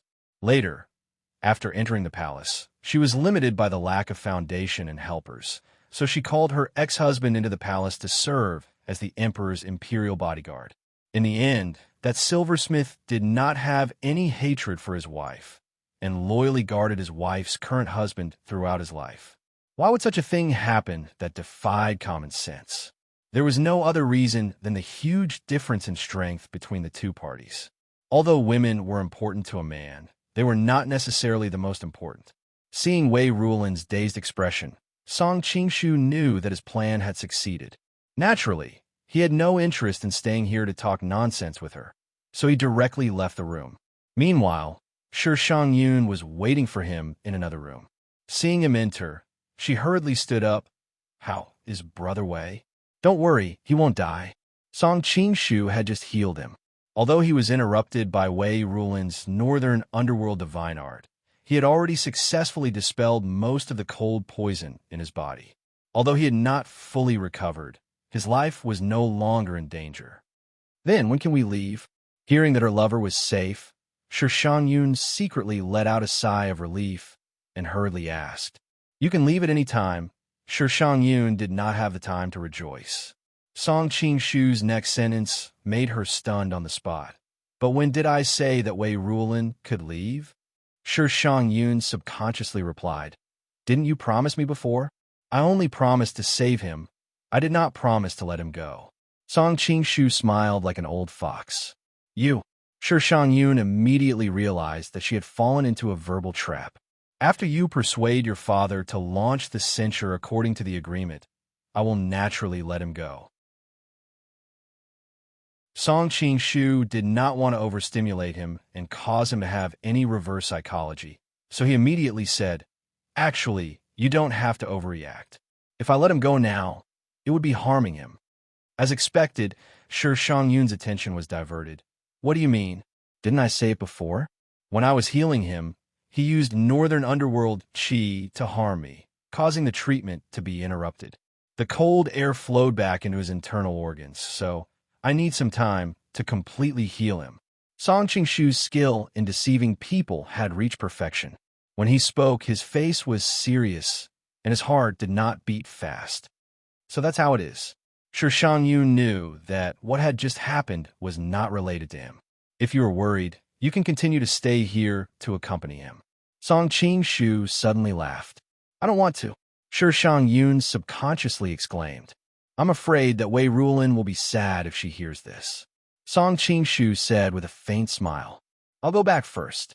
Shi Shangyun blushed. Of course, it was not that she did not want to accompany Wei Rulin, but she was embarrassed to admit that she was recalling the soul-stirring scene just now. She was afraid that something would really happen between her and Song Qingshu if she stayed. Moreover, after going through that torment just now, her whole body was sticky with sweat. For a woman, this was really terrible. At this moment, she just wanted to go home and take a good bath. Before leaving, Shi Shangyun suddenly turned her head. Just now when you called me out, you just sat quietly facing each other for half an hour. What do you mean by that? Song Qingshu smiled, as if he had no intention of hiding it. Of course, it's to make your fiancé misunderstand that we are doing something indescribable. Chapter 13:31. Hearing his words, Shi Shangyun was startled at first, but she quickly reacted and blushed. How can you be so despicable? I'm despicable? Song Qingshu smiled lightly. Compared to how your lover harmed me, I'm much kinder to retaliate with this little trick. Shi Shangyun opened her mouth, but found that she couldn't find any words to refute him. Song Qingshu then continued. In fact, you don't have to care so much. If Wei Rulin really loves you, this little trick won't affect her at all. If she misunderstands you because of this, it proves that the relationship between the two of you isn't that solid. Even if you don't test it out this time, there will be problems sooner or later. Instead of regretting it in the future, it's better to stop the damage as soon as possible. In this way, you should thank me. Shi Shangyun was confused by his words and muttered to herself. What you said is somewhat reasonable. Forget it. She then frowned and left with a heavy heart. Looking at her departing figure, Song Qingshu smiled slightly. Although Shi Shangyun was born into a wealthy family and had a vision beyond that of ordinary women, her family didn't necessarily teach her about the matters between men and women. In this aspect, she was no different from other girls and didn't know that the most untested thing in this world was love. Young master's means are really brilliant. With just a little trick, you've separated a pair of lovers whose love is stronger than gold. It was unknown when Chun Yuliang emerged from the shadows. It's still too early to say that they've separated. Song Qingshu wasn't surprised that Chun Yuliang saw through the trick. It would be surprising if this conniving expert didn't even have this little skill. Chun Yuliang smiled. This proud miss sure can't escape from young master's hands. Song Qing-shu didn't comment and didn't explain that all this was not for sure Shang Yun. Instead, he changed the topic. How's the arrangement of creating public opinion for Yu Fei to reverse the verdict? Young master, rest assured. The beggar gang doesn't have many advantages, but it has many members. I guarantee that in less than half a month, the whole Lin and city will know about this matter. Chen Yuliang smiled flatteringly. That's good. Song Qing-shu nodded. In addition, it's not convenient for me. Let Wei Rulin stay here and keep a close eye on her. If she's gone, I'll hold you responsible. His current residence was provided by the Southern Song officials. Wei Rulin was the imperial court's top scholar, and there were many people in the residence. If people saw that he imprisoned her, there would be a lot of trouble. Wei Rulin won't be lost. This is the headquarters of the beggar clan. Even though it's not a dragon's pool or a tiger's den. But looking at the whole world, only someone like young master can escape unscathed. Chen Yuliang flattered. I hope it's as you say. Song Qing-shu waved his sleeves. I'll be leaving first. Remember to inform me if anything happens. After saying the last word, he had already disappeared without a trace. Chen Yuliang put away the shock in his heart and his eyes darkened. After a long time, he sighed and turned to return to his room. When Song Qing-shu returned to the Junwang Fu, he was shocked to find that Xiao Long Nu and the others had not returned. He looked up at the moon in the sky and frowned. Li Qingluo didn't kidnap Xiao Long Nu, did she? Was she trying to frame him? After all, he had promised the Southern Song court that Xiao Long Nu would stay in the city. However, Song Qing-shu quickly denied this speculation. Although Li Qingluo hated him, she was a smart woman. She knew that this would only cause him a little trouble. With his martial arts and power, he was not afraid of the Southern Song court. Moreover, he believed that Xiao Long Nu would not harm him. In the end, Song Qing-shu did not waste time thinking about this. He ordered the servants in the Fu to prepare a few dishes. When the dishes were served, he dismissed the servant girls and manservants and sat by the window to drink alone under the moon. After drinking for a long time, he suddenly raised the wine cup to block his throat. Then, a shining sword pierced it. The wine cup was a fragile object. Not to mention a sharp sword. Even an ordinary iron ruler could easily shatter it. However, the wine cup in Song Qing-shu's hand was like a rock. The other party's sword did not even leave a white mark on it. Song Qing-shu used one hand to block the other party's sharp sword. With a light brush of his other hand, the peanuts on the table shot out like bullets. Then, there was a muffled groan in the room. The assassin's acupuncture point was hit, and he fell to the ground. Hearing the gentleness in the other party's voice, Song Qing-shu raised his eyebrows and couldn't help but laugh. It's really strange. Why are all the assassins that come to kill me always female? It seems that the heavens treat me well. I just hope that you don't look too ugly, so that I won't waste my mercy. The female assassin's movements were a little strange. In addition, Song Qing-shu did not use his full strength. So at the critical moment, she twisted her body to avoid being hit. After experiencing the initial numbness, she recovered a little and was about to struggle to stand up. When she heard his words, her body went limp and she almost fell to the ground again. You're still as shameless as before. Song Qing-shu made a sound of surprise. This voice sounds familiar. There's no ugly person that can leave an impression on me. As he spoke, he reached out his hand.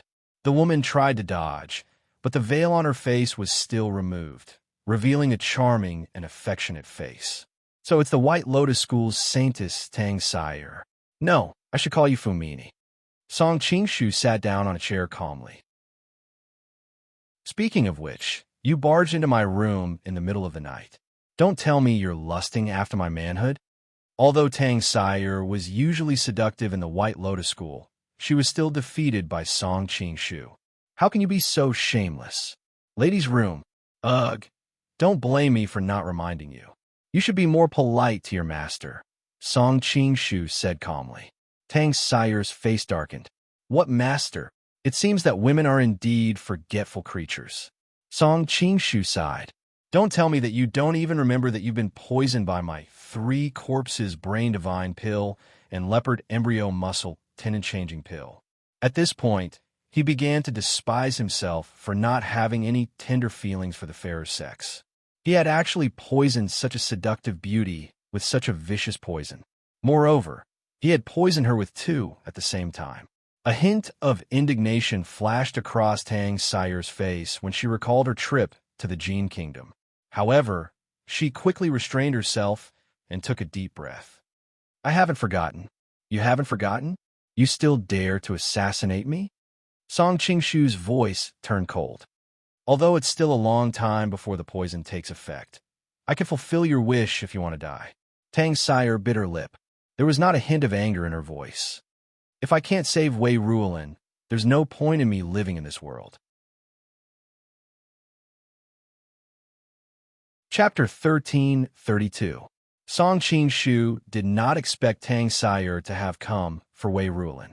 Originally, he thought that the two of them had nothing to do with each other. When he thought about how Wei Ruolin not only had a rich young lady who was dead set on him, but also a charming White Lotus saintess who risked her life to save him, Song Qingshu suddenly realized that he was a little jealous of his astonishing charm. I was wondering where Wei Ruolin got his carefree sex martial arts from. So it was you who passed it on to him. You really don't care about anything. As Song Qingshu spoke, he realized that he was a little unhappy. Since Tang Sire had passed on the carefree sex divine martial arts to Wei Ruolin, it proved that their relationship was not ordinary. Even though he did not have any feelings for Tang Sire, he could not help but feel a little uncomfortable when he thought about a beauty being possessed by another man. Men's deep-rooted bad habits. Song Qingshu could not help but laugh at himself. Did you know that Wei Ruolin has a fiancé? Song Qingshu wanted to see her reaction when she heard this, but he was disappointed. Tang Sire's gaze did not waver at all. I know, huh? Song Qingshu was very surprised and could not help but ask, aren't you angry at all? Why would I be angry? Tang Sire looked at him blankly. If it was said that Song Qingshu was jealous of Wei Ruolin in the beginning, then it had now turned into pure admiration. He was able to make two women with extraordinary identities submit to him, to the point that they were not jealous of each other at all. He was able to enjoy the blessings of having two wives. This was something that even he could not do. Then what's your relationship with Wei Ruolin? She was so magnanimous that even Song Qingshu was a little suspicious. He's the most important person in my life, and he's also the person I care about the most. Tang Sire's eyes turned red as she spoke, and tears flowed down uncontrollably. Looking at the woman in front of him who was crying, Song Qingshu looked depressed. Although Gu Long said that a woman's tears are the most powerful weapon in the world, this trick is useless against me. Who knew that after hearing his words? Not only did Tang Sire not stop, but she cried even harder. Song, we've only been gone for a short while, and you've already made our sex holy maiden cry. The rumors in the pugilistic world are indeed true. What a womanizer. A burst of cold laughter came from outside the door, and then two peerless beauties walked in. One was a bright and charming young woman, and the other was an elegant and refined young girl. It was Li Qingluo and Xiao Longnu. Before Song Qingshu had time to answer, Tang Sire's face turned pale. She looked at the person who came in incredulously and murmured, Mas, Master? She never thought that she would meet the hierarch here, so she was a little panicked for a moment. Li Qingluo glanced at her indifferently. You're very good. You've done a lot of things behind my back. Xiao Longnu quietly walked to the side, as if what happened in the room had nothing to do with her. I don't dare, Tang Sire replied hurriedly. Li Qingluo no longer looked at her. Instead, she looked at Song Qingshu with a questioning gaze. What's going on? Song Qingshu shrugged and roughly explained the situation. In the end, he even added a little sourly. You were full of praise for this Wei Ruolin before, and you even considered marrying your daughter to him. I didn't believe you at the time, but looking at it now, I was too naive. Wei Ruolin? Li Qingluo did not pay attention to his joke. Instead, she suddenly turned to look at Tang Sire. You should know that the White Lotus Holy Maiden must remain a virgin for the rest of her life. At the side, Song Qingshu's eyebrows twitched. He thought that this rule was quite perverted. He did not know how Zhou Jiruo had managed to bluff her way out of it in the past. Tang Sire's face turned red, and she hurriedly explained, "Master, you've misunderstood. Wei Ruolin and I are not in the kind of relationship you think." "Then what is it?" Li Qingluo's voice grew sterner. This was probably the first time Song Qingshu had felt the dignity of a sect master emanating from her. He could not help but stare at her a few more times. If I hadn't seen her in bed before, perhaps I really would have been frightened by her aura. Song Qingshu secretly clicked his tongue. Tang Sire opened her mouth, and her eyes revealed a conflicted look. In the end, she said nothing. Li Qingluo narrowed her eyes, and the air in the room seemed to grow colder. "How have I treated you all these years?" Tang Sire bit her lip, but in the end, she still answered, "Your kindness is as heavy as a mountain." Li Qingluo snorted coldly and suddenly made her move. Her palm struck toward the top of Tang Sire's head. Song Qingshu was shocked, and just as he was about to stop her, he saw Tang Sire tap the ground with the tip of her foot, and her entire body dodged with an extremely profound footwork. The subtle steps on water. "You've really hidden it well." Li Qingluo did not continue to make her move. She only stared at her coldly. Tang Sire smiled bitterly. "Isn't Master the same? He obviously knows all the divine skills of the Xiaoyao sect, but he usually teaches me other martial arts. It seems that you've investigated me very clearly over these years." Li Qingluo said expressionlessly, but Song Qingshu could keenly sense a flash of killing intent from her. However, what made Song Qingshu even more curious was the conversation between the two just now. When he was in the Jin Kingdom, he knew that Tang Sire was a disciple of the Xiaoyao sect. Later, he learned about Li Qingluo's martial arts. He only thought that Tang Sire's martial arts of the Xiaoyao sect was taught by Li Qingluo. Only now did he suddenly realize that although they both belonged to the Xiaoyao sect, their martial arts were still significantly different. "I'm afraid that my identity as a disciple of the Xiaoyao sect all these years did not escape Master's discerning eyes." Tang Sire's smile became even more bitter. "Are you sent by Tian Shantangra?" Li Qingluo's tone was unfriendly. She was the daughter of Li Qiushui, and Li Qiushui and Tian Shantangra had always been like fire and water. "No." Tang Sire shook her head. She naturally knew about the resentment between the two sections. At this critical moment, she did not want to be involved in the resentment between the two sides. "Do you think I'm a 3-year-old child? If I were not from the spirit vulture palace of the Misty Peak, how could I know that old monster's unique skill, the life and death spell?" Li Qingluo had been suspicious of Tang Sire's identity for a long time. After secretly investigating, she found that someone had been hit by the life and death spell. After the shock, she remained calm. On the one hand, she wanted to see what Tang Sire wanted to do.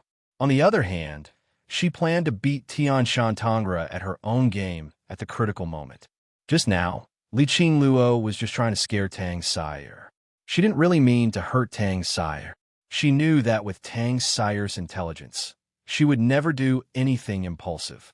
But unexpectedly, Tang Sire was really impulsive and chose to openly resist. It was fine if he resisted, but the wave-like subtle steps that he revealed in an instant made Li Qingluo unable to sit still anymore. She even gave up her previous plan and did not hesitate to lay her cards on the table. "But I'm more curious about where you learned wave-like subtle steps from." Chapter 1333. Tang Sire opened her mouth with a conflicted expression. She knew that once Li Qingluo misunderstood that she was a descendant of the heavenly mountain maiden, she would immediately face great danger. However, when she thought of the secret in her heart, she weighed the pros and cons and decided not to say it in the end. Li Qingluo sneered. "Do you think you can escape with your life today just because you know some of that old witch's martial arts?" She had clearly made up her mind to kill. No matter why the other party knew wave-like subtle steps, she was obviously an enemy and not a friend. It was better to get rid of the future trouble as soon as possible. "I wouldn't dare," Tang Sire said while secretly being on guard. After staying under Li Qingluo for so long, she had long understood her character. Naturally, she knew that the other party had made up her mind to kill. Seeing that the battle between the two was about to break out, Song Qingshu interrupted. Do you really want to fight to the death? Little girl Tang, if you die, who will save Wei Rulin? He had already used the 3-corpse divine pill to control her, which would be of great use in the future. Naturally, he did not want her to die for no reason. Tang Sire's expression changed slightly. The other party's words just happened to hit her soft spot, and she immediately became hesitant. Song Qingshu struck while the iron was hot. Tell me about the relationship between you two. If you can move me, maybe I can let Wei Rulin go. Li Qingluo frowned slightly, but in the end, she did not say anything.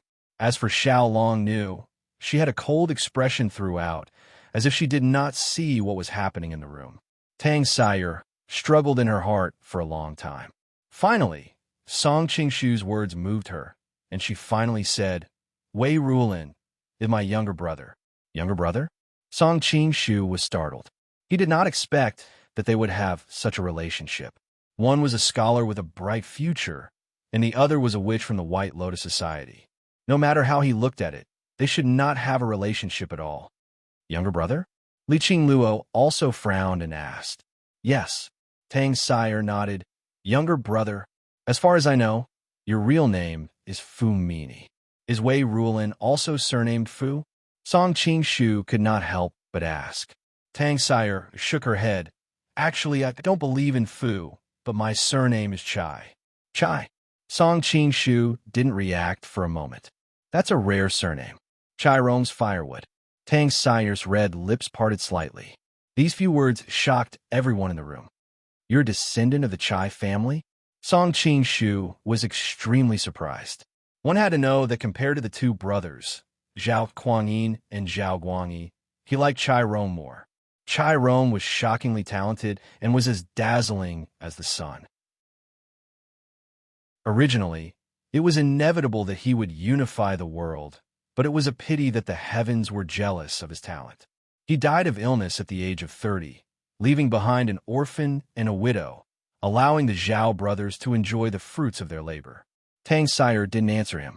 Instead, she looked at Li Qingluo and said, Master, you're also a member of the free and unfettered sect. Do you know who the founder of our sect is? Naturally, it's the unfettered one, Pan Lang. Li Qingluo answered. Pan Lang? Song Qingshu knew this person.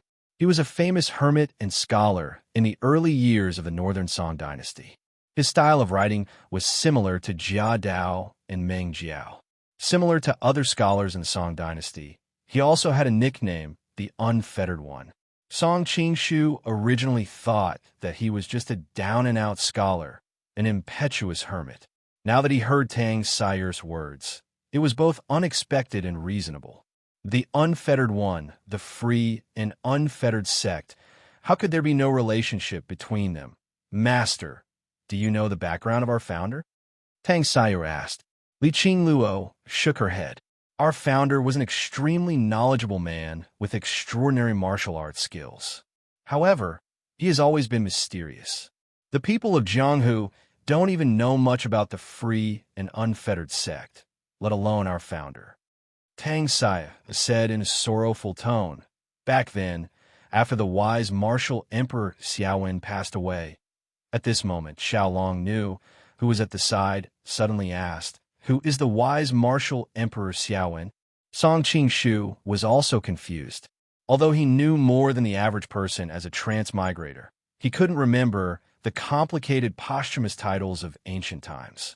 Fortunately, there was Li Qingluo, who was from an aristocratic family, next to him. She explained, the wise martial Emperor Xiaowen is Chai Rong of Zhou Shizong. Tang Sire nodded and continued. The wise martial Emperor Xiaowen had 7 children. Unfortunately, the first 3 children died in the hands of Lu Qingyu of the later Han dynasty. Therefore, after his death, the oldest of the remaining 4 children was only 7 years old. Not long after, that dog Zhao Kuangyin forced him to abdicate the throne. Chai Zongxuan, Song Qing-shu also knew a little about this period of history. Thinking about it made him sigh. Because of this, the Song dynasty had always been on guard against military generals. The national policy of emphasizing culture and belittling martial arts had led to the Song dynasty being weak and being bullied by foreign tribes. That's right. Hatred flashed in Tang's sire's eyes. The remaining four sons of the wise martial emperor Xiaowen were the fourth son, Chai Zongshuan, the fifth son, Chai Shirong, the sixth son, Chai Shijin, and the seventh son, Chai Shihe. After Zhao Guangyin usurped the throne, he demoted Chai Zongshuan to King Zheng. The fifth son, Chai Shirong, was missing in the chaos. The sixth son, Chai Shijin, and the seventh son, Chai Shihue, were unable to escape because they were young. At that time, Zhao Guangyin had the intention to cut the weeds and eliminate the roots. Fortunately, the founding general, Liu Yin, risked his life to dissuade him. At that time, he said, Yao Shun did not abolish Yujun. Today, Zhou Qiang will be safe. At this time, General Pan may also step forward. He said, how dare I not think so? But it is not right. Only then did he save the lives of the two young princes. Song Qingshu's heart skipped a beat. In history, Pan Mei was a famous general and an unyielding man. Unfortunately, he was discredited by the Yang family generals. Pan Mei and Liu Yin each took a young prince home to adopt. Pan Mei took Chai Shijin, and Liu Yin took Chai Shihue. In order to avoid potential danger, the two adopted the two princes. Chai Shihue changed his surname to Liu and was named Liu Duoshuan. Chai Shijin followed Pan Mei's surname and changed his name to Pan Lang. Tang's sire's tone was calm, but it was as if a heavy bomb had been dropped in the room. Ancestor Xiaoyao is actually a descendant of Chai Rong. Not to mention Song Qing-shu, even Li Qingluo, who was a disciple of the Xiaoyao sect, was shocked. After the two princes grew up, they were obsessed with revenge and restoring the Zhou dynasty. At that time, Zhao Guangyin was killed by the candlelight axe shadow. In order to justify it, Zhao Guangyi announced that it was his elder brother's last wish. However, there was a problem. Their third brother, Zhao Tingmei, had the legal right to inherit the throne. The two princes felt that it was a great opportunity, so they secretly sought refuge with Zhao Tingmei, the king of Qin. They instigated Zhao Tingmei to fight with Zhao Guangyi so that they could find a chance to restore the Zhou dynasty. Unfortunately, God disposes. In the end, they failed at the last step. Zhao Tingmei was sent to another place and died of fear. Liu Duoshuan was sent to Yazhou, while Pan Lang fled to the Jianghu. Song Qingshu was extremely shocked in his heart. He knew a little about that matter all those years ago. Liu Duoshuan had assisted Zhao Tingmei, yet in the end he'd lost to the joint forces of the old fox, Zhao Guangyi and Zhao Pu. Tang's sire finally calmed down and said, after that failure, the two princes realized that Zhao Song's fate was not over yet. So, they decided to hide their strength and bide their time, waiting for the right time. Liu Duoshuan carefully taught his descendants in Yazhou, while Pan Lang secretly established the Xiaoyao sect in the Jianghu and began his grand plan. Note 1.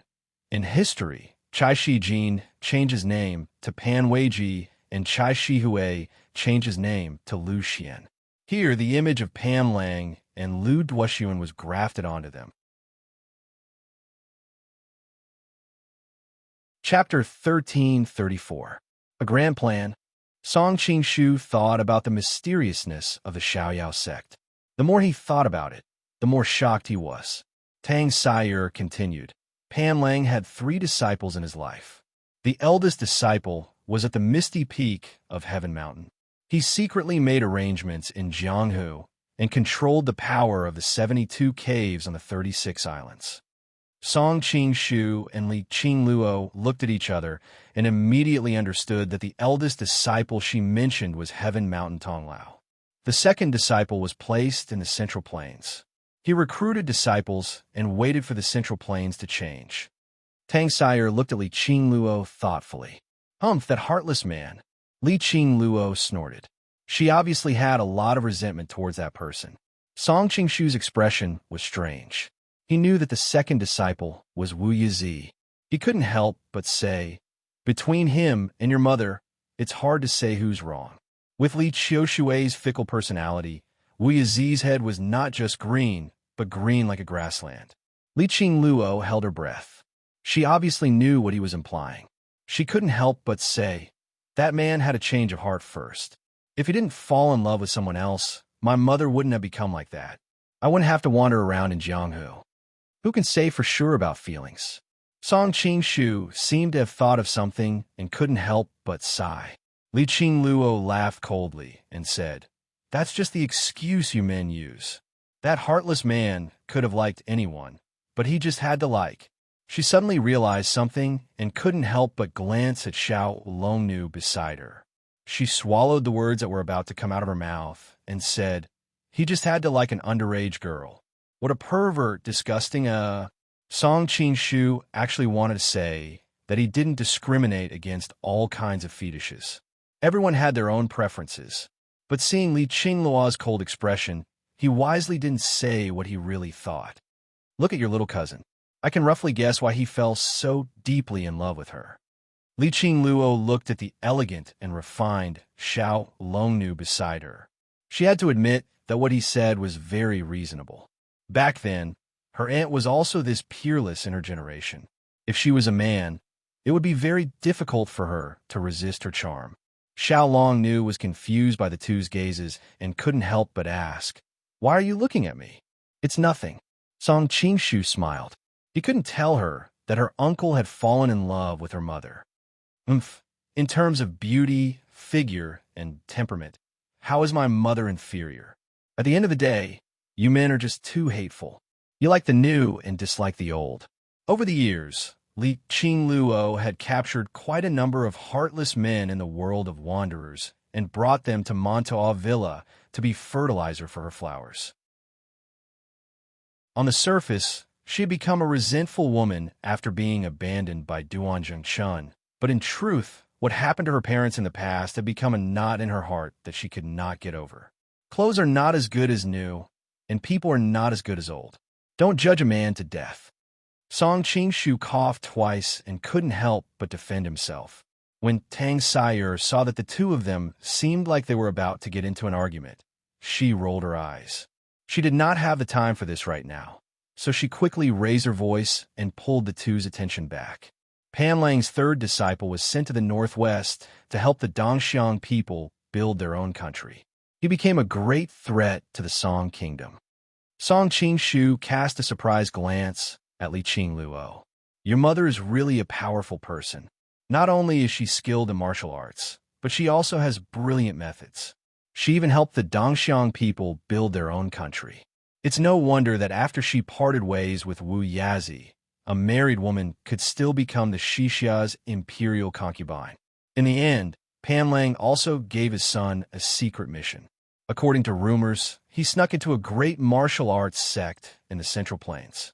Unfortunately, there was no news of him after that, and no one knew where his son was. Tang Sayer frowned slightly. It was obvious that this problem had been bothering her. Pan Lang's arrangements made his disciples split up in the north and south of the country, and faintly formed a pincer attack on the Song kingdom. Not long after that, he died. Before he died, he told his disciples that once an opportunity appeared in the Central Plains, they would join forces to overthrow the Song kingdom and restore the great Zhou dynasty. But he never expected. Tang Sayer couldn't help glaring at Li Qingluo fiercely. Not long after his death, those disciples that he was proud of became jealous of each other and formed a deadly feud. Song Qingshu had already guessed the ending when she was halfway through her story. Although they failed in the end, Pan Lang's arrangements amazed him. He was really a genius. It was a pity that he had entrusted the wrong person. Otherwise, those disciples of the Song kingdom could not seize any of the countless opportunities that had appeared in the past few decades to court death. Sometimes, one had to sigh at how fate played tricks on people. Pan Lang and Lu Duoxuan were so talented, but it was a pity that they met Zhao Guangyi and Zhao Pu, the two equally powerful old foxes, when the Song kingdom was prospering. They waited for the Song kingdom's luck to begin to decline, but their descendants did not live up to expectations and wasted all kinds of great opportunities. If the two of them knew this in the afterlife, they would be angry to death. Li Qingluo snorted coldly. After all, her mother was one of the 3 disciples. She changed the topic and said, "As a true disciple of the Xiaoyao sect, I don't even know about this. How do you know so clearly?" Song Qingshu also looked at Tang Sire curiously. At first, he also thought that she was a subordinate of Tianshan Tonglao. But since Li Qingluo, as Li Qiushui's biological daughter, did not know about these things, presumably Tianshan Tonglao's people might not know. Tang Sire paused and looked at the two with a complicated expression. "Can I trust you?" Song Qingshu asked curiously. "What do you mean? Our identities are too important. If you leak what I said today, I'm afraid Wei Ruolin and I will be doomed eternally," Tang Sai said. Song Qingshu did not promise her anything. He only said indifferently, "Now that things have come to this, you have no other choice." "That's true." Tang Sire laughed self-deprecatingly. "Between the two of you, one is the White Lotus Society's holy mother, and the other is a separatist warlord. I'm sure you won't betray me to the Song Court." As if saying this to give herself enough confidence, Tang Sire took a deep breath and finally made up her mind. "Didn't I just mention that there were 2 princes back then? You already know about Pan Lang, so let me talk about Lu Duoxuan." After Lu Duoxuan was sent to Yazhou, he focused all his attention on teaching his children martial arts and military strategies. After all, he was born into the royal family. At that time, when the Great Zhou dynasty had already unified the world, the inner palace had collected many secret martial arts manuals. After the Chenqiang mutiny, some subordinates loyal to the Chai family secretly stole the secret martial arts manuals and military books from the imperial palace. This was the source of Pan Lang and Lu Duoxuan's martial arts. Pan Lang founded the Carefree sect, while Lu Duoxuan passed on his martial arts to his descendants. In order to avoid persecution from the Zhao and Song dynasties, his descendants did not dare to restore their surname of Chai. They did not even dare to keep their surname of Lu. They all changed their surnames, and all their children changed their surnames to Fu. This was the surname of Emperor Reiwu and Empress Fu to warn their descendants not to forget the ancestral teachings. Song Qingshu's heart skipped a beat. He could not help but say, "Your real name is Fu Mini. So you're a princess. My apologies." Tang Sire sighed faintly. "I'm just a slave from a conquered country. How can I be called a princess?" After listening to this, the murderous aura that Li Qingluo had accumulated had long disappeared. "That Wei Ruolin is also..." "That's right." Tang Sire nodded. "His real name is Fu Ruolin, and he's my younger brother. Our bloodline has withered, and now only the 2 of us are left. If anything happens to him, everyone's efforts over the past 100 years will be in vain. So, I beg you must let him go." As she spoke, she knelt down in front of Song Qingshu and looked at him with tears in her eyes. Song Qingshu did not express his opinion. His mind was racing, and he began to consider the pros and cons of this. Previously, he spared Wei Ruolin's life in the beggar sect because he fancied his identity as the Zhuangyuan scholar. He thought that he might be able to do something in the imperial court in the future.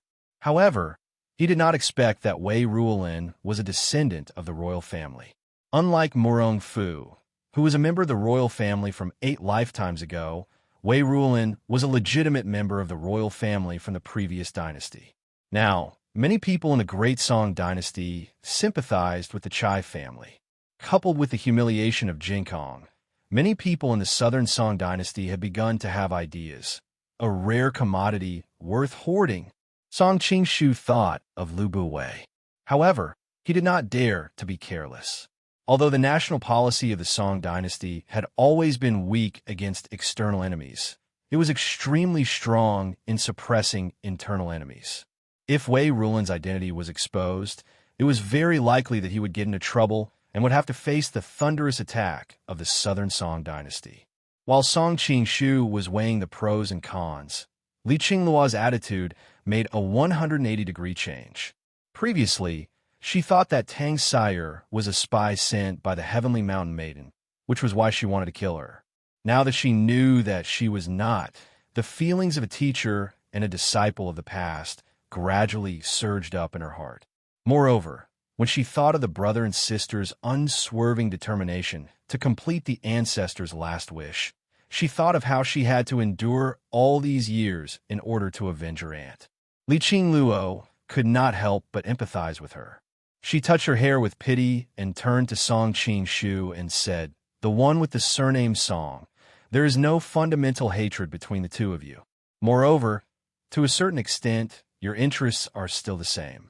Why don't you let the brother and sister go?" "Thank you, master." Tang's sire did not expect that Li Qingluo would actually plead for her. She could not help but look at her gratefully. Then she stared at Song Qingshu anxiously, afraid that he would say no. "As long as you let my brother go, I am willing to agree to any condition." Song Qingshu smiled slightly. "Well, then give me your most precious thing." Shameless. Li Qingluo's phoenix eyes were filled with anger. She glared at him, but unfortunately, he did not seem to see her expression. Xiao Long Nu, who was at the side, also frowned slightly. However, she had always been cold and did not say anything in the end. Tang's sire's pretty face was as red as rouge. She bit her lips and said awkwardly, "Here." She shouldered the mission of her ancestors, not to mention that Wei Ruolin was the only male in the Chai clan. If anything were to happen to her, the Chai clan's lineage would be cut off. Compared to this, her personal honor and disgrace were nothing. Chapter 1335. Song, don't you have any shame? Before Tang's sire could answer, Li Qingluo suddenly became furious. "As long as I'm here, I won't watch you bully my disciple." Tang's sire looked at her in surprise. Seeing that she was so protective of her, she was touched and couldn't help but sob. "Master," Song Qingshu laughed. "You two obviously have your own ulterior motives, but now you're pretending to be a master and disciple in front of me. Isn't it too much?" Li Qingluo's face turned red. Obviously, he had poked her sore spot. "I don't care. Anyway, I can't sit by and watch you use such a despicable method to take advantage of others." "How did I take advantage of others?" Song Qingshu pointed at Tang's sire. "If you don't believe me, you can ask for yourself. Under such circumstances, I'm willing to make a deal with her. Is she willing or not?" Tang's sire bit her lips and looked at Li Qingluo apologetically. "Master, I'm willing." Li Qingluo was almost angered to death. She thought to herself, "You're usually quite smart. Why are you so stupid to ruin my show today? I'm obviously helping you." After getting Tang's sire's answer, Song Qingshu looked at Li Qingluo with a faint smile. "Madam is so angry. Could it be that you're jealous?" "I'm jealous." Li Qingluo almost jumped up, feeling a little embarrassed and anger. "Forget it. Since she's willing to be bullied by you, I'm too lazy to care." After saying that, she turned around and left. "Cousin," Xiao Long Nu exclaimed. The two of them had agreed that Li Qingluo would talk to her about her father and mother when they went to bed at night. "How did you let her leave like this?" She hurriedly chased after her. Soon, there were only two people left in the room. Song Qingshu spread out his hands. "Can you give it to me now?"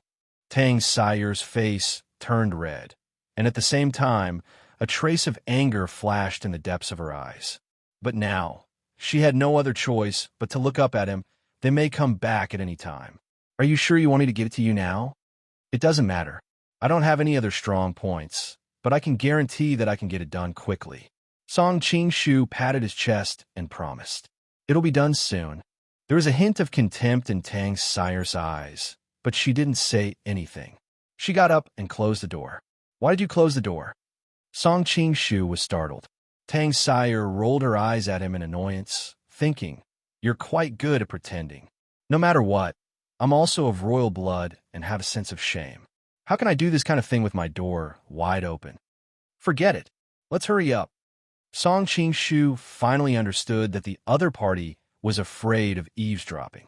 This person is really... At this moment, Tang's sire even suspected that the man in front of her was an imposter. It should be known that in the pugilistic world, Song Shu was handsome and elegant, and he was the lover that countless women dreamed of. But now, his table manners were a little too ugly. What was the difference between this lustful look and those big-bellied officials? As a member of the White Lotus Society, Tang Sire had dealt with many people from all walks of life.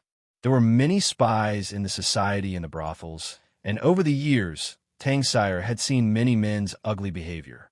Even though her impression of Song Shu had dropped to the freezing point, Tang Sire still knew that she was at the mercy of others. She sighed faintly and clenched her fists tightly in her sleeves. She secretly said in her heart, "Everything is for the family." Seeing the woman in front of him suddenly reveal a trace of holy light on her charming face, and when she started to untie the ribbon around her waist to take off her clothes, Song Shu was dumbfounded. "What are you doing? Even now, you still want to humiliate me?" Tang Sire's face flushed, and she took a deep breath to calm the anger in her heart. She replied calmly, "Didn't you want my most precious thing? I'll give it to you now." Song Shu only then realized that his words just now had a huge ambiguity.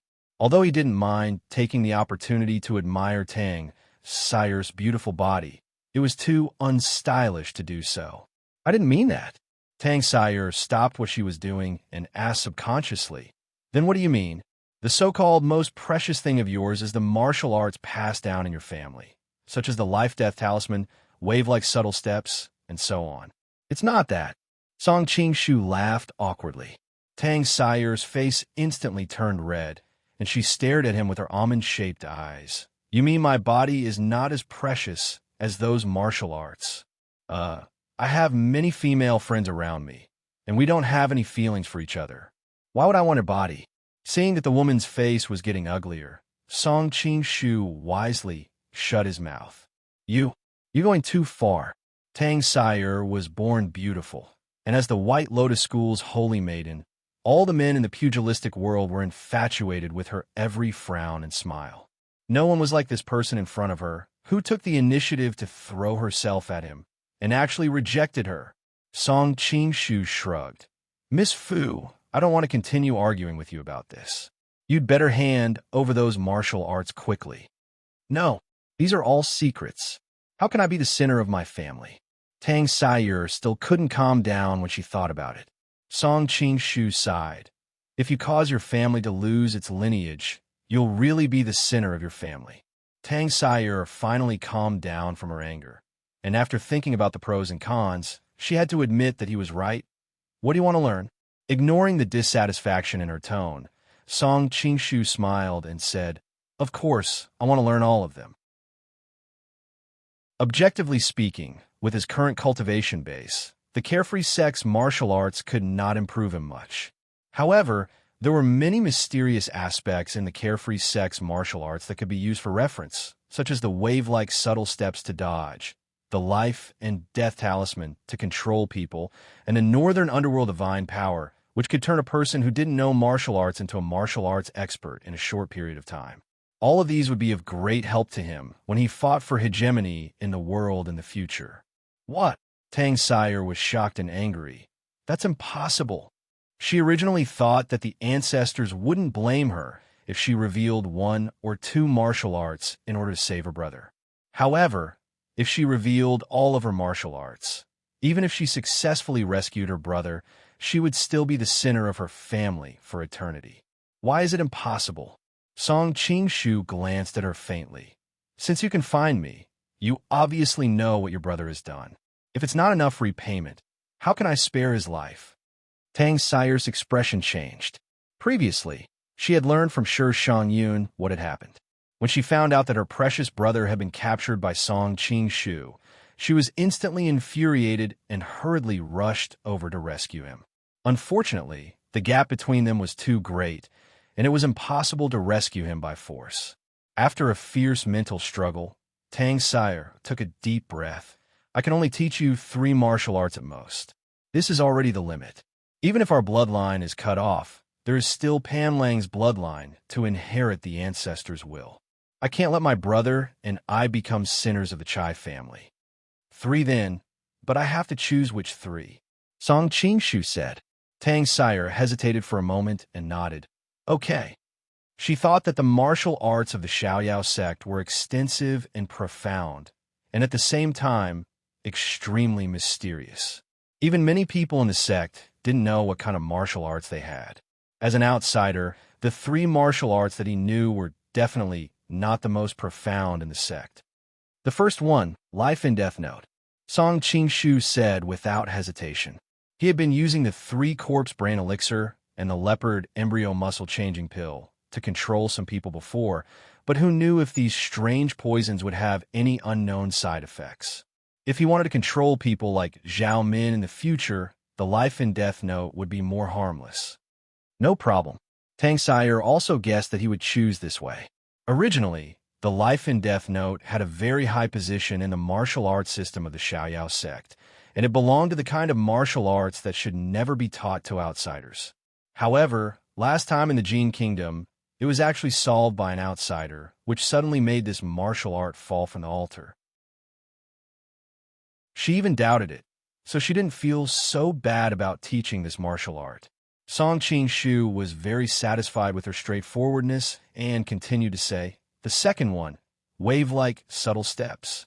With his current lightness skill, he could dash in a straight line without leaving a trace. The lightness skill of the Taishian Sutra could ignore gravity, but it was not very good for dodging and moving in a small range. The 1 foot away, yet horizon was similar to space teleportation. Although it was powerful, it consumed too much energy, so it couldn't be used as a regular weapon. Usually, he used the snake form flipping fox in the 9-yin Sutra to move around. Although the dodging effect was excellent, the posture of rolling on the ground was too ugly.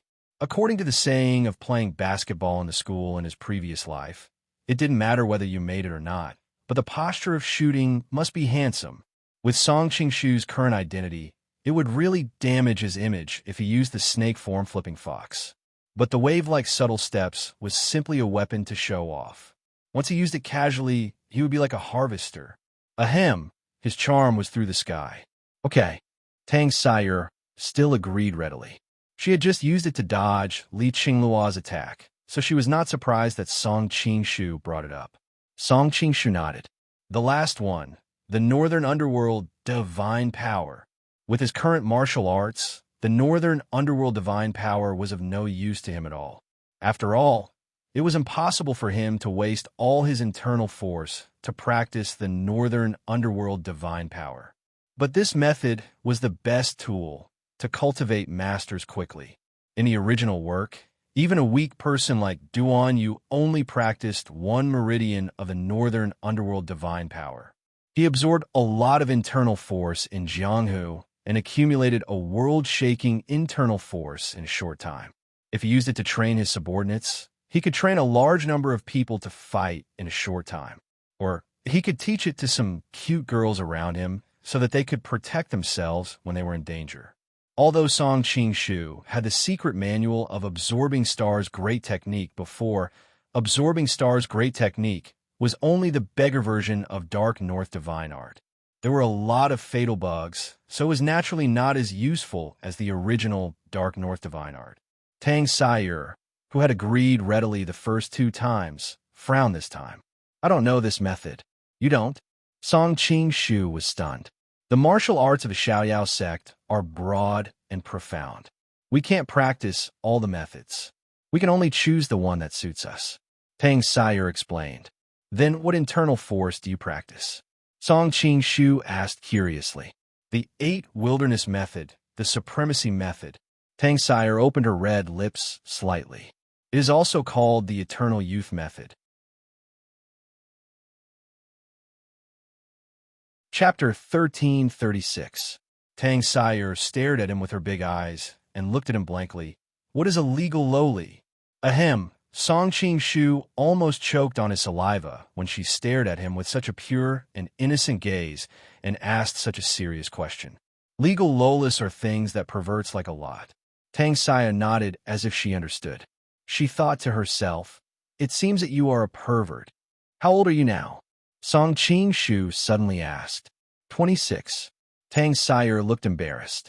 After all, in this world, a girl at this age would have been married long ago. When did you start practicing this eternal youth art? Song Qingshu asked, unwilling to give up. Tang's sire didn't understand why he asked this. After thinking about it, it seemed that there was nothing to hide, so she replied, I started practicing when I was 6 years old. 6 years old? Then there are still 10 years left. Song Qingshu's face was full of disappointment. Originally, he wanted to get a legal loli to play with, but unfortunately, the everlasting youth art would only dissipate once every 30 years. It would take another 10 years for her to regain her youth. What 10 years? Tang's sire looked confused. Nothing. Song Qingshu was not interested. He suddenly thought that he could pass the eternal youth art to his female friend around. If he chose a few older ones, such as Lady Hu and Li Qingluo, wouldn't it be closer to the time? However, he quickly despised his own mathematics. The 30-year cycle of the eternal youth art was calculated from the beginning of practice. If they started practicing now, he would have to wait for 30 years. It would be too late by then. Song Qingshu looked at Tang's sire, inexplicably. It seems that the hope of a legal loli can only fall on her. 10 years is not too long. Why are you looking at me like this? Being glanced at by his eyes, Tang's sire suddenly felt a little cold.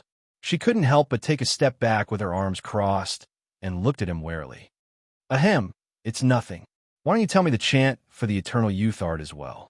Although it was not practical to use it to create a legal loli, it was also good to let his female confidants practice it so that they could stay young forever. Tang's sire was 26 years old, but she looked like she was only 16 years old. Obviously, it was because of the everlasting youth art. Tang's sire hesitated for a moment and finally nodded. Okay. Knock, knock, knock. At this time, someone knocked on the door. Song Qingshu looked up and saw Xiao Longnu standing timidly at the door. Cousin said that she will sleep with me in the manor tonight. She has many things to tell me about my parents. She asked me to come and inform you, the master. Xiao Longnu said faintly. Her eyes lingered on Tang's sire for a moment, and then quickly moved away without a trace. Okay, I still have some things to deal with. You can go and rest first. After sending Xiao Longnu away, Song Qingshu laughed in his heart. When did Li Qingluo become so polite and reasonable?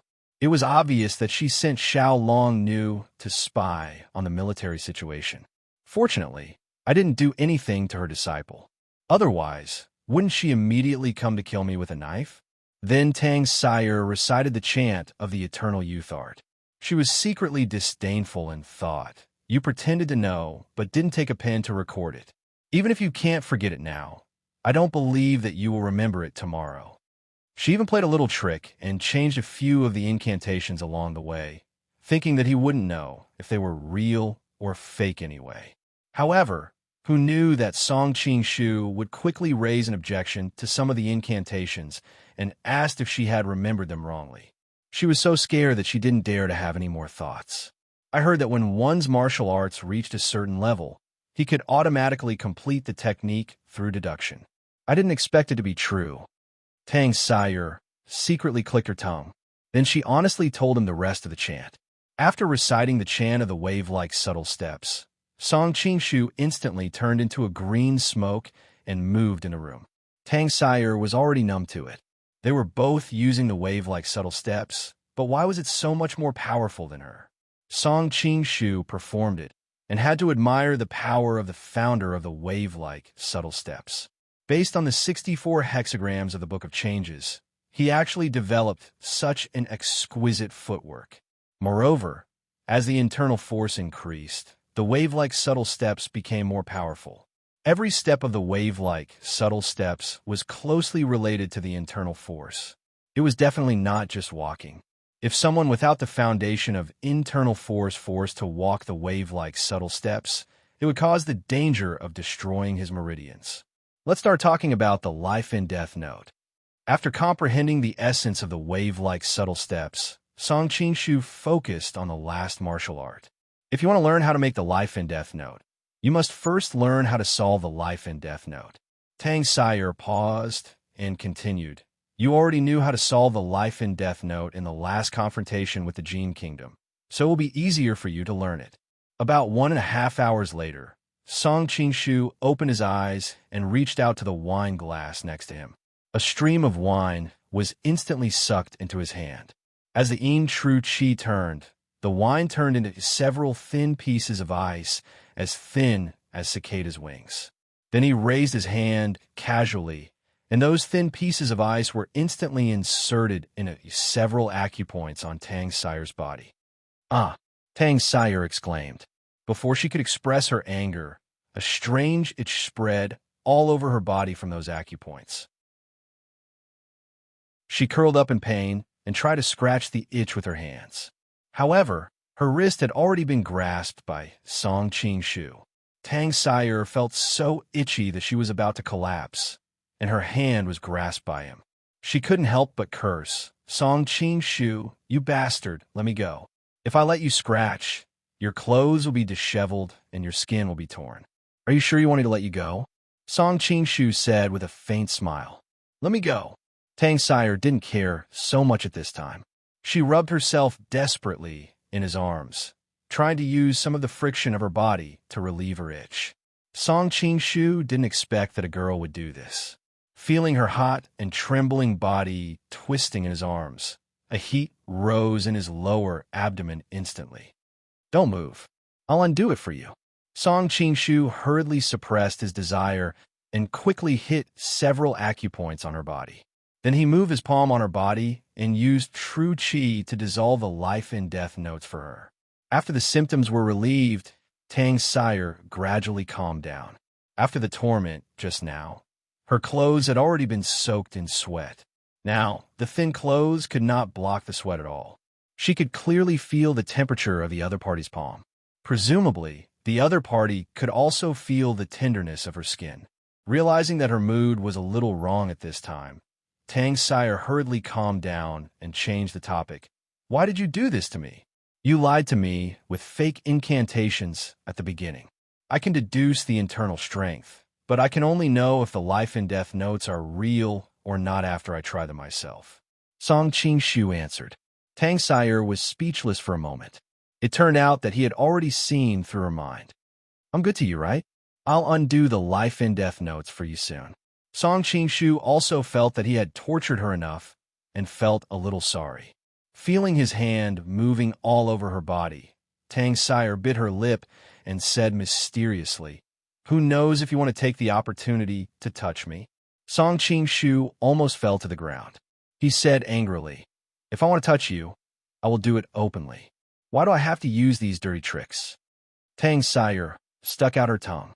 In fact, she also knew that he was not that kind of person. After all, he refused her when she took off her clothes. However, the pain of the life and death notes was so shocking that she couldn't help but want to vent her anger. That was why she said that to him. "I've dissolved the life and death notes in your body." Song Qingshu exhaled slightly and stopped cultivating. Then he helped her up. "Thank you." Tang Sire regretted her words as soon as she said it. He was the one who planted the life and death notes on her. Why did she thank him? While tidying up her clothes, she changed the topic to ease her embarrassment. "I fulfill my promise. Now, it's time for you to let my brother go. Don't worry. I'll let your brother go. However, he was hit by the phantom Yin finger and needs time to heal. When he recovers, you can see him." Song Qingshu answered. Tang Sire looked at him deeply and said, "This is different from our agreement." "It's not different," Song Qingshu said lightly. "Your brother will be fine. Well, if I find out that you lied to me, I'll take revenge on you by hook or by crook." Tang Sire glared at him fiercely before she left. Watching her figure disappear into the night sky, Song Qingshu shrugged. Even without this deal, he had to protect Wei Ruolin's life. After all, with his identity, he had a lot of room to play. Of course, it would be better if there was a deal. He did not know that Tang Sire was so stupid.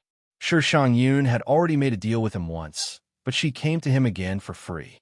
He did not know if Sure Shangyun had any other female confidants or sisters. He would not refuse any of them. I wonder if they're asleep. Song Qingshu looked at the sky and found that it was late at night. Let's go and see. Song Qing-shu felt an inexplicable throbbing in his heart. He hesitated for a moment and finally walked to the room where Xiao Longnu and Wei Rulin were. It was not very honorable to go to a woman's room in the middle of the night. Therefore, Song Qing-shu deliberately hid his traces when he went there. With his current cultivation, he was not worried that they would find him. If they're asleep, I'll come back. If they're not, I'll go in and talk. Song Qing-shu kept talking to himself as if he was trying to hide his guilty conscience. Hey, the lights are all out. Song Qing-shu sighed inwardly as he came to the window. Should I take a look? As soon as this idea came into his mind, it became impossible to suppress. Song Qing-shu rubbed his hands and looked hesitant. Suddenly, he felt something and turned to look at the other side. He saw Li Qingluo coming out from the corner of the wall with a faint smile. The dignified Golden Snake King came to peep at a woman's bedroom in the middle of the night. Aren't you afraid that your reputation will be ruined if it gets out?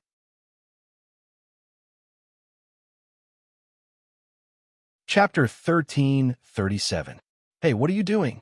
Li Qingluo was both embarrassed and angry. She didn't expect him to hold her hand without saying a word. At the same time, she was worried that he would wake up Xiao Longnu inside, so she could only lower her voice and ask, You? Song Qing-shu's breathing quickened. Previously, he was troubled by Shi Shangyun in the beggar clan. He finally managed to use his great willpower to be a Lixiaoyi, who knew that he would be provoked by Tang Sire when he came back. Even now, the image of her body's amazing elasticity kept appearing in his mind. Now that he saw Li Qingluo appear in front of him in such an enchanting manner, how could he hold himself back? Li Qingluo was stunned at first. She felt that the other party did not answer her question.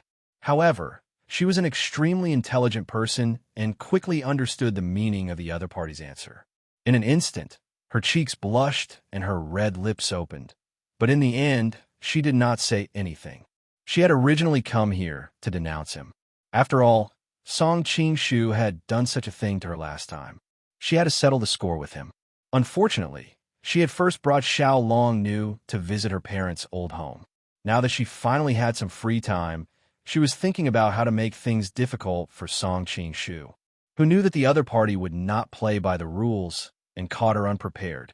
Reason told Li Qingluo that she should resolutely shake off the other party's hand. She could even give him a slap. However, the heat from the other party's palm made her feel as if a flame had been ignited in her body. Her heart was beating faster and faster. Even without using her hands, she could feel her cheeks getting hotter and hotter. Seeing the other party lead her into the house, Li Qingluo was secretly shocked. She warned herself, this won't do. I have to make things clear with him. Just as she was about to open her red lips, Song Qing-shu's dry and hot lips were like a ball of fire blocking her mouth, blocking all the words she wanted to say. Li Qingluo was a mature woman after all. She had a hint of a young woman's charm and lacked the innocence of a young girl. Now that things had come to this, she gave up talking. Her two jade arms subconsciously hugged the man in front of her. After that, neither of them said a word. There was only heavy breathing, tight hugs that wanted to rub each other into their own bodies, the most passionate kisses, and the most primitive exploration. Don't tear my clothes. I'll do it myself. In the end, Li Qingluo couldn't help but speak up. After all, this wasn't her home, and she didn't bring a change of clothes with her. If her clothes were torn to shreds, could she go and borrow clothes from her cousin, Xiao Longnu? She couldn't afford to lose face like this.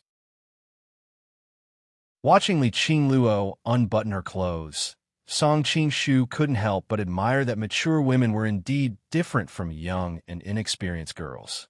They could face their body's desires and bravely express their passion.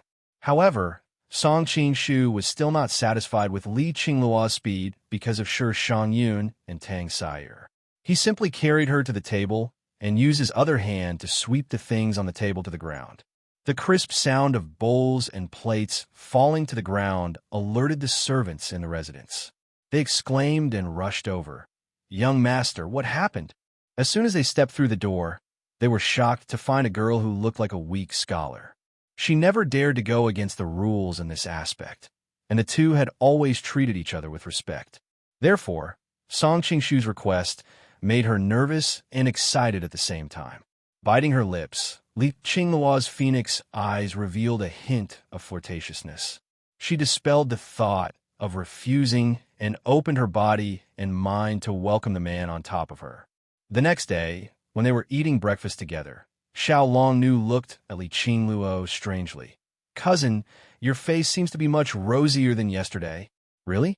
Li Qingluo touched her face and glanced at Song Qingshu guiltily. Song Qingshu smiled at her, causing her to turn her face away in an extremely unnatural manner. Actually, both Song Qingshu and Li Qingluo knew very well that there was no love between them.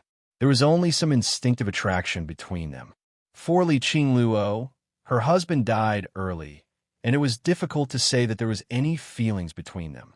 All these years, she had been carrying a huge responsibility and pressure to avenge her aunt and uncle.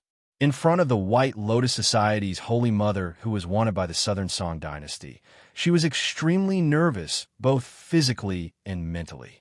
She needed to relax, to release these suppressed negative emotions. Moreover, she was originally an extremely mature woman, and at this age, she also greatly desired the love of a man. Of course, because of the social environment and the moral system, she did not have these thoughts at the beginning. She continued to be the chaste wife of a prince until Song Qingshu opened the door to another world for her. That experience, which she had never experienced before, made her yearn for more. For Song Qingshu, Li Qingluo was mature and beautiful. She was an extremely charming woman. Coupled with her special identity, his desire to conquer her was satisfied, especially since she was already extremely mature and skilled in martial arts. He did not have to worry about their bodies being damaged like he did with other women. He could completely unleash his most primitive desire on Li Qingluo. Wuji was not afraid of releasing his most primitive desire on Li Qingluo's body. Therefore, the two of them hit it off. Moreover, both of them were mature people. They tacitly did not talk about their relationship. After they were done, it was as if nothing had happened. There was no responsibility or moral restraint, which made the two of them quite satisfied and relaxed. In the next few days, Li Qingluo continued to bring Xiao Longnu to learn about her parents. Song Qingshu went to the beggar gang from time to time and began to familiarize himself with the organizational structure of the beggar gang. He began to understand the ability and character of each middle-level leader who could be used by him and who must be replaced in the future. Besides, after getting along with Chun Yuliang for a period of time, he had to admit that Chun Yuliang was a talent. He was a great talent. The only pity was that his character was questionable. However, Song Qingshu was not very worried about this right now. Although Chun Yuliang was a double-edged sword, with his current abilities and the precautions he had taken in advance, he had absolute confidence that he would not suffer any backlash when using him.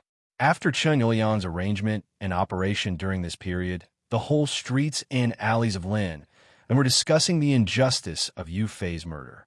Everyone was filled with righteous indignation when mentioning the treacherous officials who murdered Yu Fei. The common people were stirred up, and the discussion about this matter in the imperial court was gradually fermenting. In particular, the students of Jianshan Academy were originally at the age of youth. With Li Shouzhong adding fuel to the fire in the dark, they were simply like an angry volcano.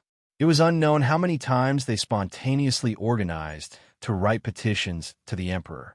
But Ma Qifeng and Zhang Jun had been the left and right ministers for so many years and had accumulated a lot of power.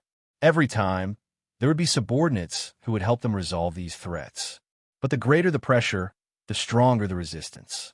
Later, something happened that finally completely ignited the powder keg. The right minister of the imperial household, Zhang Bolin, wrote on the wall of Zichan Palace where the imperial court was held, "Fu Chai, have you forgotten that your father was killed by the king of Yu?" The imperial court was instantly in an uproar. At that time, Emperor Huizong had already died in the Jin kingdom, so everyone understood that these words were meant to mock Zhao Go. It could be said that Yu Fei's death had caused the dissatisfaction and resistance in the hearts of the common people to accumulate to a dangerous level. Zhao dealt with Zhang Bolin with an ashen face. At the same time, he understood that if he did not vindicate Yu Fei, it would be difficult to win over the people's hearts, especially now that people were no longer attacking Qin Hui, Ma Qifeng, and the other officials like before. Instead, they were gradually turning the spearhead towards him. If he was not careful, he would bring trouble to himself, and it might even cause chaos.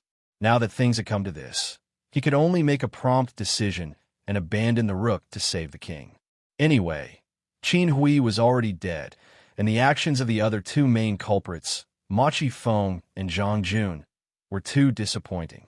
Zhao Go looked at the left and right ministers below the court. His heart was already cold. Shi Miyuan's father, Shi Hao, was the teacher of the emperor. Naturally, he quickly sensed Zhao Go's thoughts. Previously, no matter how his daughter, Shi Shangyun, persuaded him, he did not make a move. In the end, once he made a move, it was like a thunderbolt. The imperial court, the palace court, and the imperial censorate all acted at the same time and directly accused left minister Ma Qifeng and right minister Zhang Jun of plotting a rebellion. As an old fox in the political arena, Shi Miyuan did not immediately accuse the two of framing a loyal person. After all, the matter back then had the approval of the emperor. If he was not careful, he might implicate Zhao Go. The crime of plotting a rebellion was the most serious crime in history. Once convicted, the punishment would be the execution of 9 generations. At that time, if he added the crime of framing a loyal person, no one would have any objections.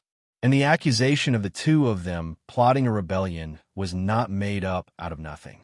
At that time, the matter of Ma Qifeng instructing Zhang Jun to secretly mobilize 500 imperial guards to surround and kill the Mongolian diplomatic mission had already been discovered by Shi Miyuan. He had been keeping it in his hands, waiting for this opportunity to strike and kill. Although the Song dynasty was weak in history, the people of the Song dynasty never lacked for courageous people. Before the city of Xianyang was breached, the farmers Zhang Shun and Zhang Gui made a suicidal charge, and the subjects jumped off the cliff and into the sea.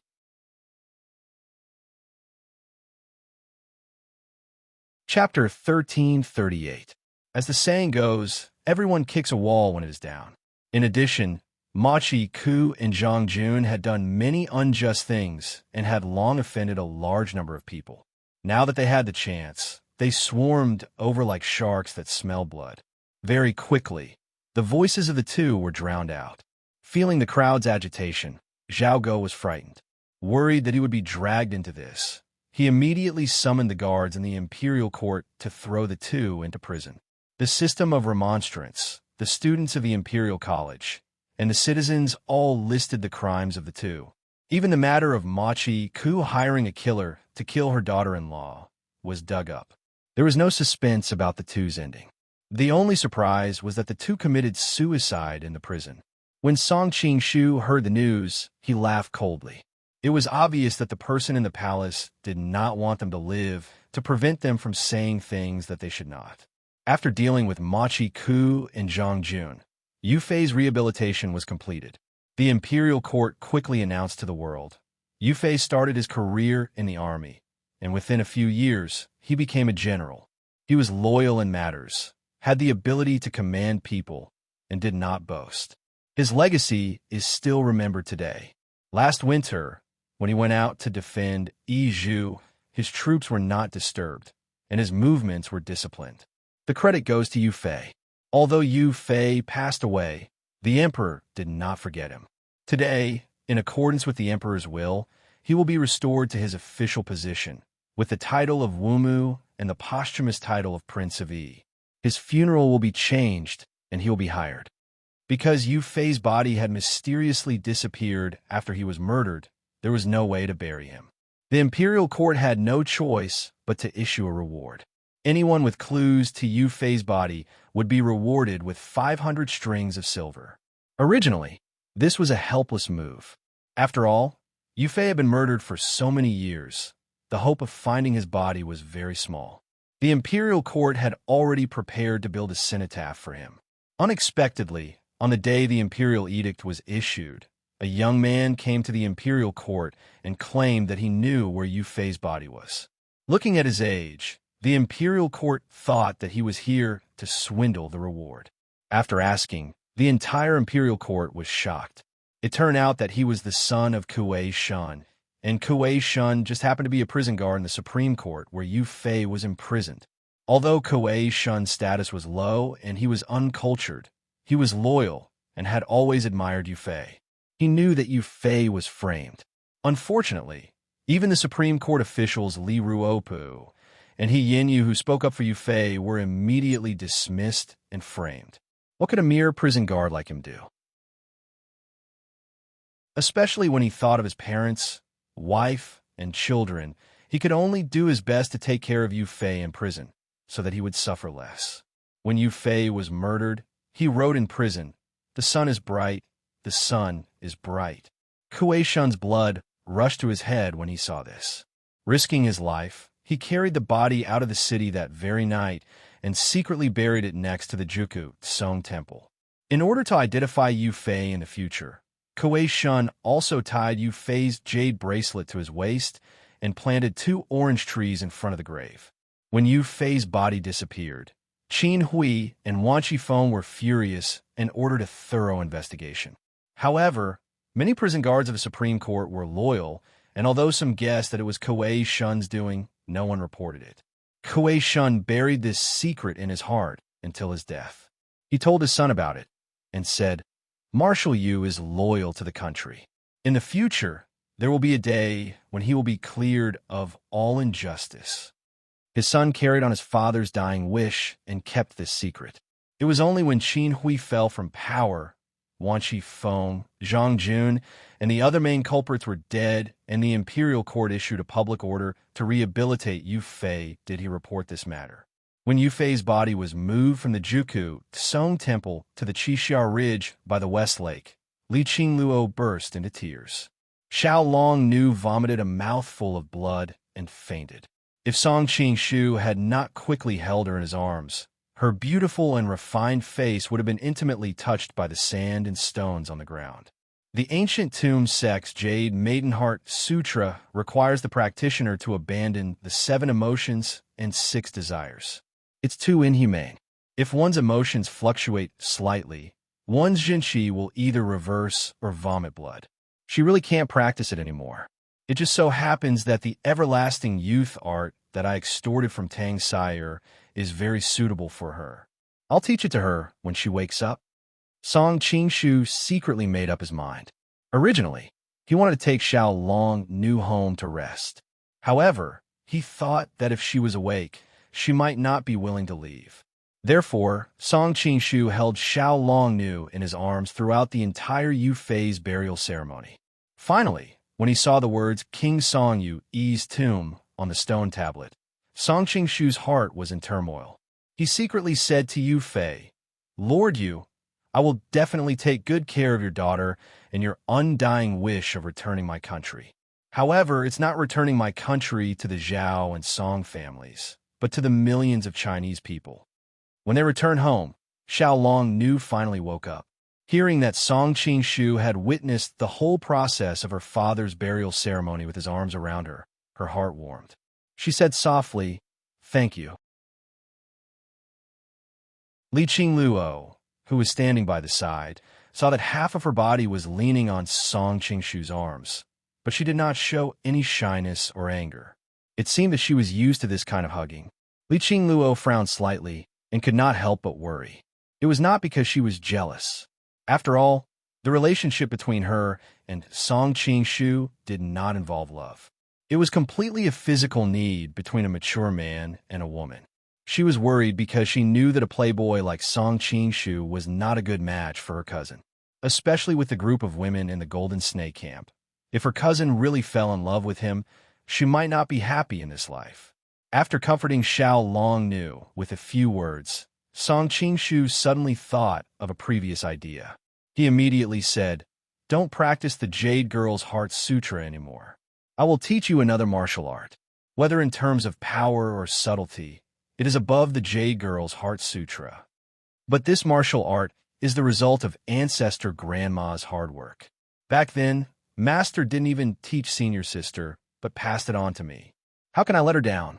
Xiao Long Nu actually had another reason that she did not say. Subconsciously, she did not want to give up on this martial art that she practiced with Guo. This martial art carried too many memories of the two of them.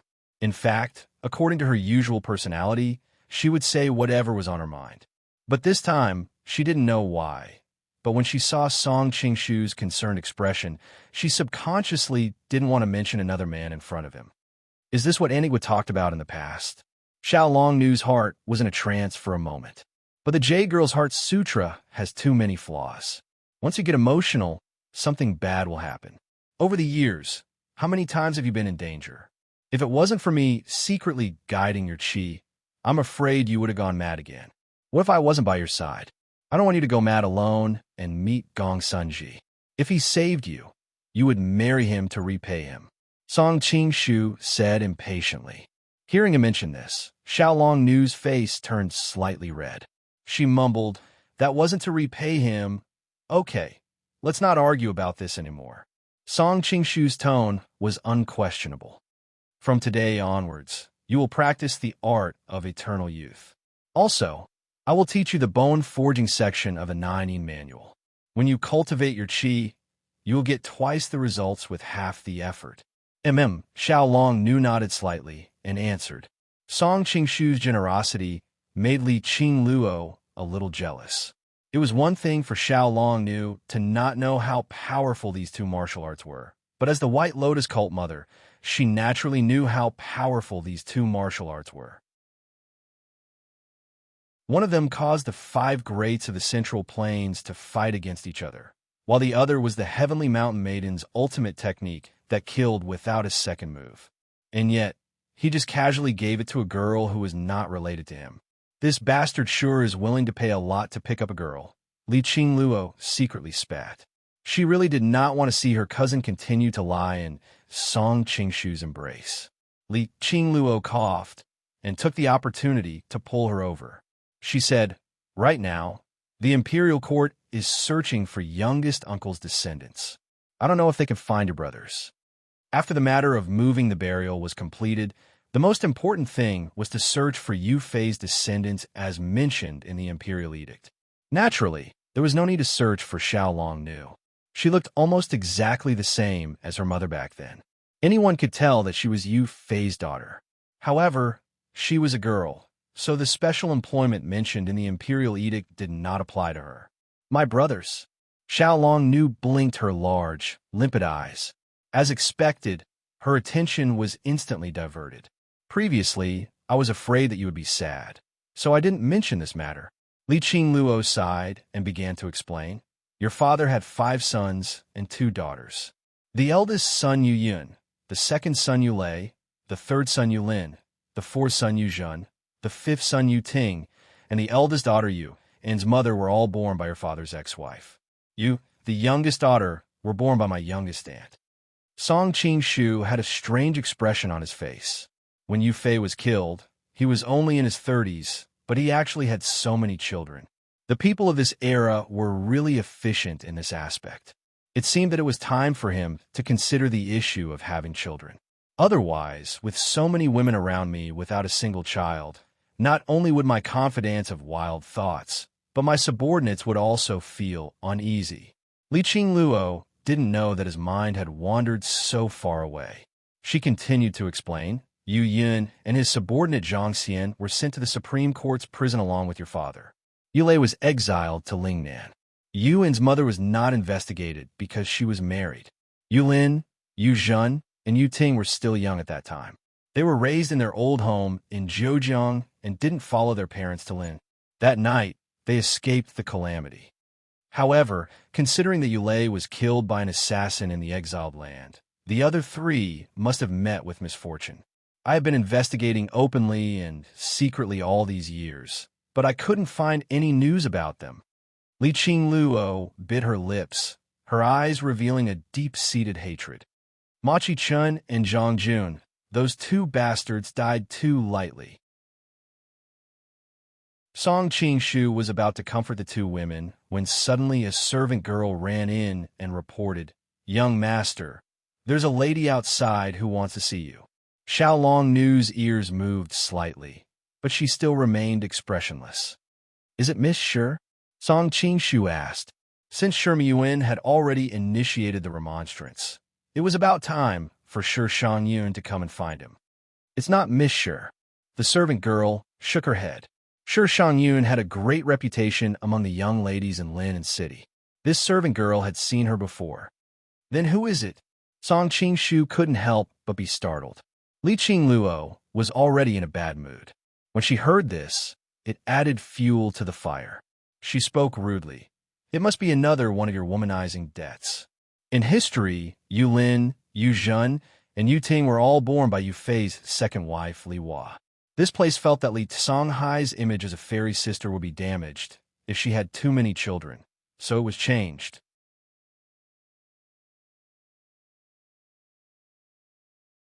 Chapter 1339. Song Qing-shu smiled awkwardly and secretly glanced at Xiao Long Nu, seeing that there was no change in her expression. He secretly heaved a sigh of relief, but also felt a little disappointed. "Ask her to come in. Then introduce us to your female confidant," Li Qingluo said with a fake smile. During this period of time, they had been together and knew about Song Qing-shu's situation. At this time, other than Shi Shangyun, the only one who had come to find him was Tang Sire. However, Li Qingluo knew her disciple's temperament. She would not announce him outside in a formal manner and would use her lightness skill to barge in. The servant girl asked for his opinion. "I'll go take a look." Song Qing-shu coughed twice. He felt that it was better for him to go take a look first. If it really was one of his confidants, it would be good to give her a warning in advance. It would be bad if she saw Li Qingluo and Xiao Long Nu unprepared and caused some kind of scene. "Let's go take a look together. It's not polite for us to wait here." Li Qingluo stood up with a smile that was not a smile. Although Xiao Long Nu did not say anything, she also followed closely beside the two of them. This was enough to show her attitude. One is marked by the company one keeps. Even a girl like Xiao Long Nu has become a little two-faced because of Li Qingluo. Song Qing-shu thought hatefully. However, he did not dare to openly say these words in his heart. The three of them walked out like this, each with their own ulterior motives. Soon, they arrived at the main entrance. They saw a handsome white horse standing at the entrance and a young girl in a fluttering white robe leaning on the horse. Her face was fair and tender, and her appearance was very pretty. However, it was obvious that her face was travel-worn. Looking at the young girl's beautiful and pure face, Li Qingluo cursed in her heart. That bastard is greedy and lustful, but his taste is really not bad.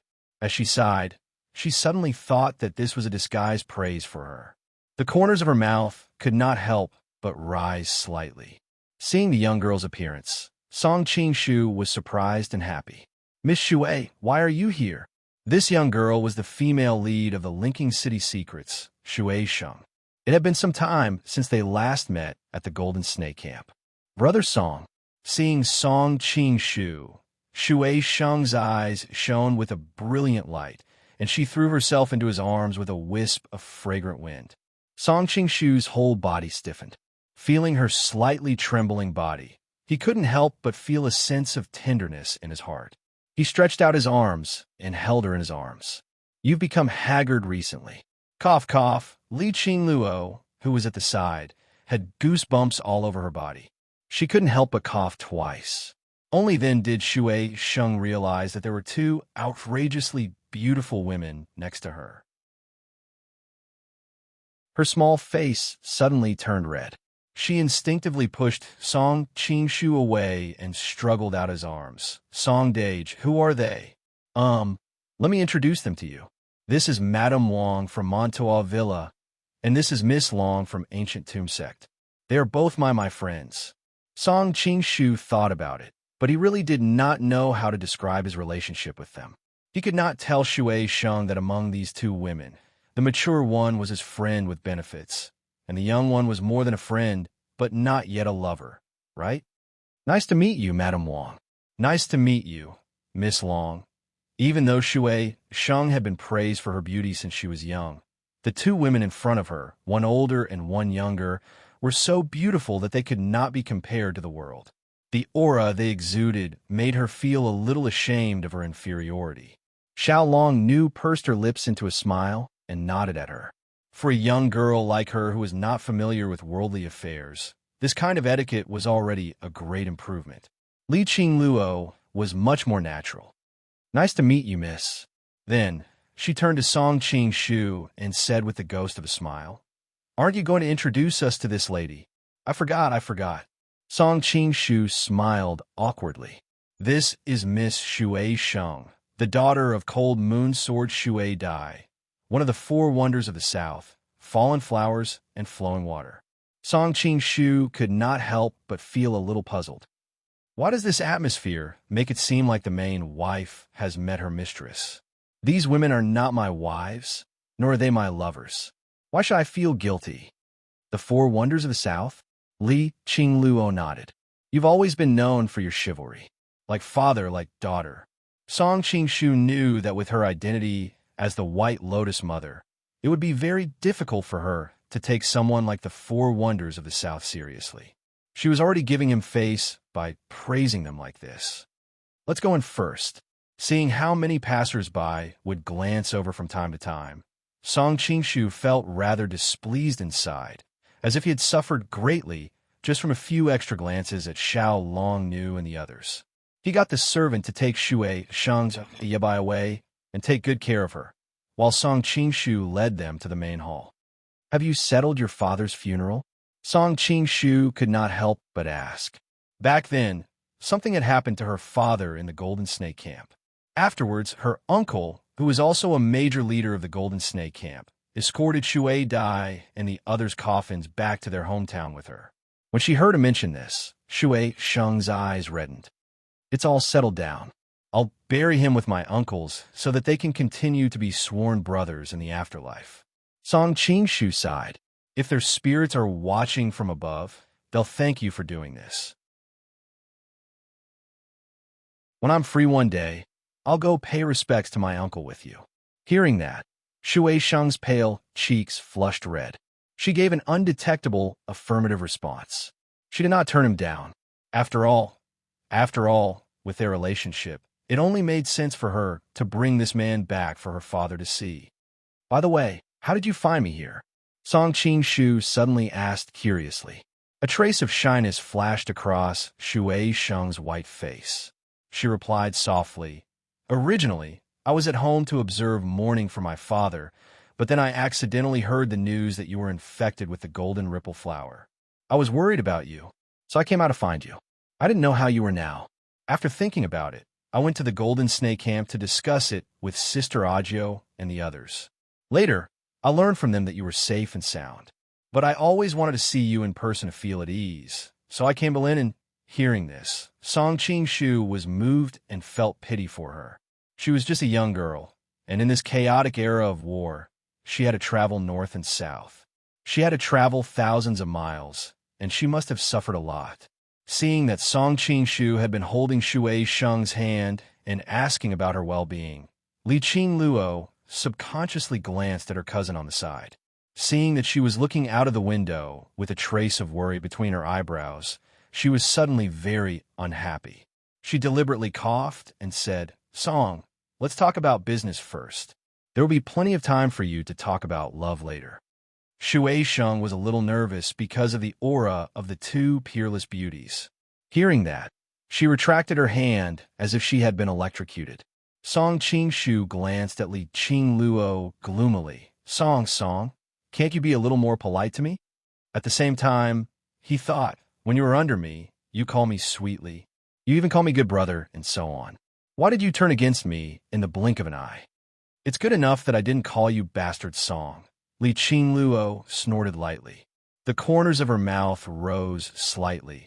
Okay, let's continue talking about my uncle's children. Xiao Long finally turned around and sighed. Is it really possible for my brothers to still be alive in this world?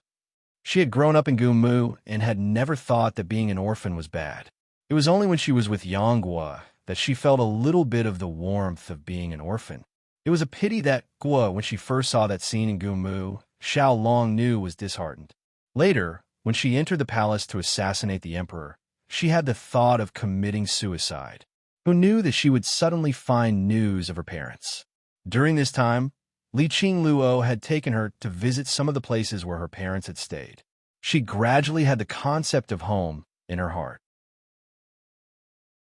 Now that she found out that she actually had a few brothers, she couldn't help but feel that blood was thicker than water. It was a pity that the brothers that she had never met were most likely dead. It's not like there's no hope at all. Seeing the light in Xiao Longnu's eyes gradually recede, Li Qingluo didn't want her to return to that state of despair. She hurriedly advised, "Although I didn't find their whereabouts, I didn't see their corpses either. You should know that your eldest brother Yu Yun died by beheading and your second brother Yu Lei died in exile. I've already confirmed these, but I'm not so sure about the whereabouts of the other three brothers.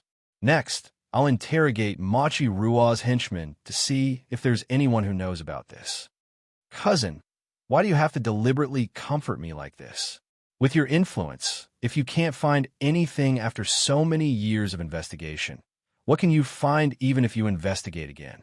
Although Xiao Longnu didn't know much about worldly affairs, it didn't mean that she was stupid. She easily saw through Li Qingluo's thoughts. Li Qingluo was silent.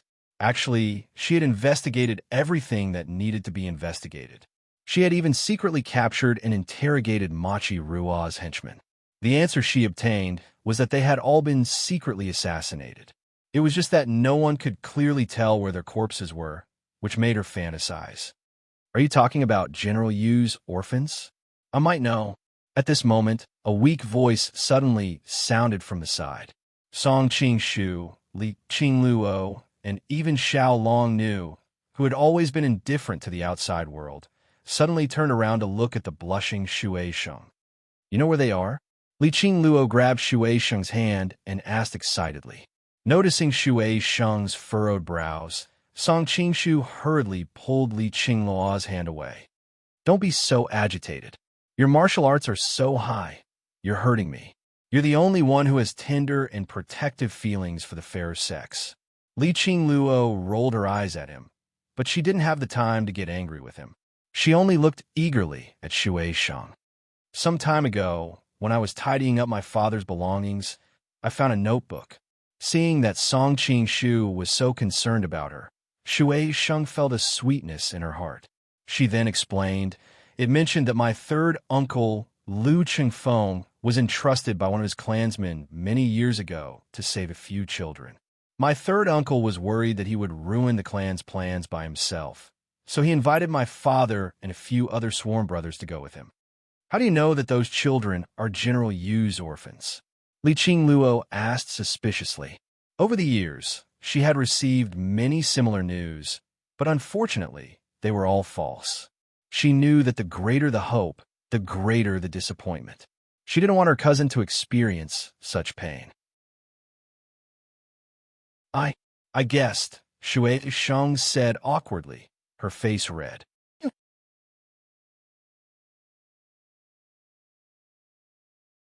Chapter 1340. You guessed it. Song Qingshu couldn't help laughing. He didn't expect Xue Sheng to be so funny. Li Qingluo's face darkened. If it wasn't for the fact that she was Song Qingshu's friend, with her usual temperament, she might have directly used her as fertilizer. "Why did you guess so?" Worried that Li Qingluo would explode, Song Qingshu hurried to smooth things over. Seeing their reaction, Xue Sheng thought she had said something wrong. She lowered her voice. "Uncle Lu's clansman is called Lu Yunsheng." "Lu Yunsheng?" Song Qingshu was confused. He had never heard of this person. Li Qingluo was so excited that she grabbed Xue Sheng's hand. "Is that person really called Lu Yunsheng?" "Yes." Xue Sheng was shocked by her reaction and nodded subconsciously. "Who is this Lu Yunsheng? Why are you so excited?" Song Qingshu couldn't help but ask. Xiao Longnu also looked at her curiously. Li Qingluo sighed, and a look of reminiscence appeared on her face. She began to narrate the events of the past. That year, little uncle was framed by Qin Hui. Machi Shui was sent to investigate this case. At that time, the minister of the Supreme Court, Li Ruopu and He Yinyu, both believed that little uncle was not guilty. They argued with Machi Shui, and both were dismissed from their positions. Other than the people of the imperial court crying out for Yu Fei's innocence, the common people were also in an uproar. Among them, the most famous was the commoner Lu Yunsheng, who submitted a petition to seek redress for his uncle's injustice.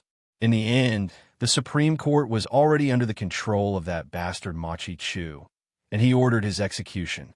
Song Qingshu's countenance changed with fright, and he could not help but praise, "What a virtuous and righteous man!" Even Xiao Longnu's countenance changed several times upon hearing this. Shui Sheng then said, before Lu Yunsheng submitted the memorial, he knew that he would not be able to escape death.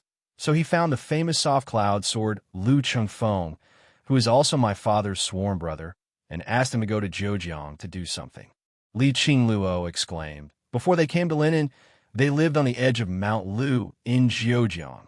Xiao Longnu couldn't help but ask, "Miss Shui, what happened after that?" Even though they were both women, Shui Sheng was still amazed by her beauty. Because third uncle was worried that something might happen along the way and that it would be difficult for him to handle it alone, he specially asked first uncle, benevolent and righteous Lu Broadsword, Lu Tianshu, second uncle, invincible of Zhongping, Hua Taigan, and my father to go together. Shui Sheng paused for a moment before continuing, "My father didn't say what he was going to do either. He only said that he and his brothers were very happy after rescuing Zhongliang." Song Qingshu couldn't help but sigh with emotion after hearing this. The reason why the fallen flower and flowing water was famous was probably because the four of them had fought against one expert of the same level. But in the end, they were killed by the blood knife ancestor. This made them famous for their heaven-defying battle prowess. Their nickname, Fallen Flower and Flowing Water, had also become a laughingstock.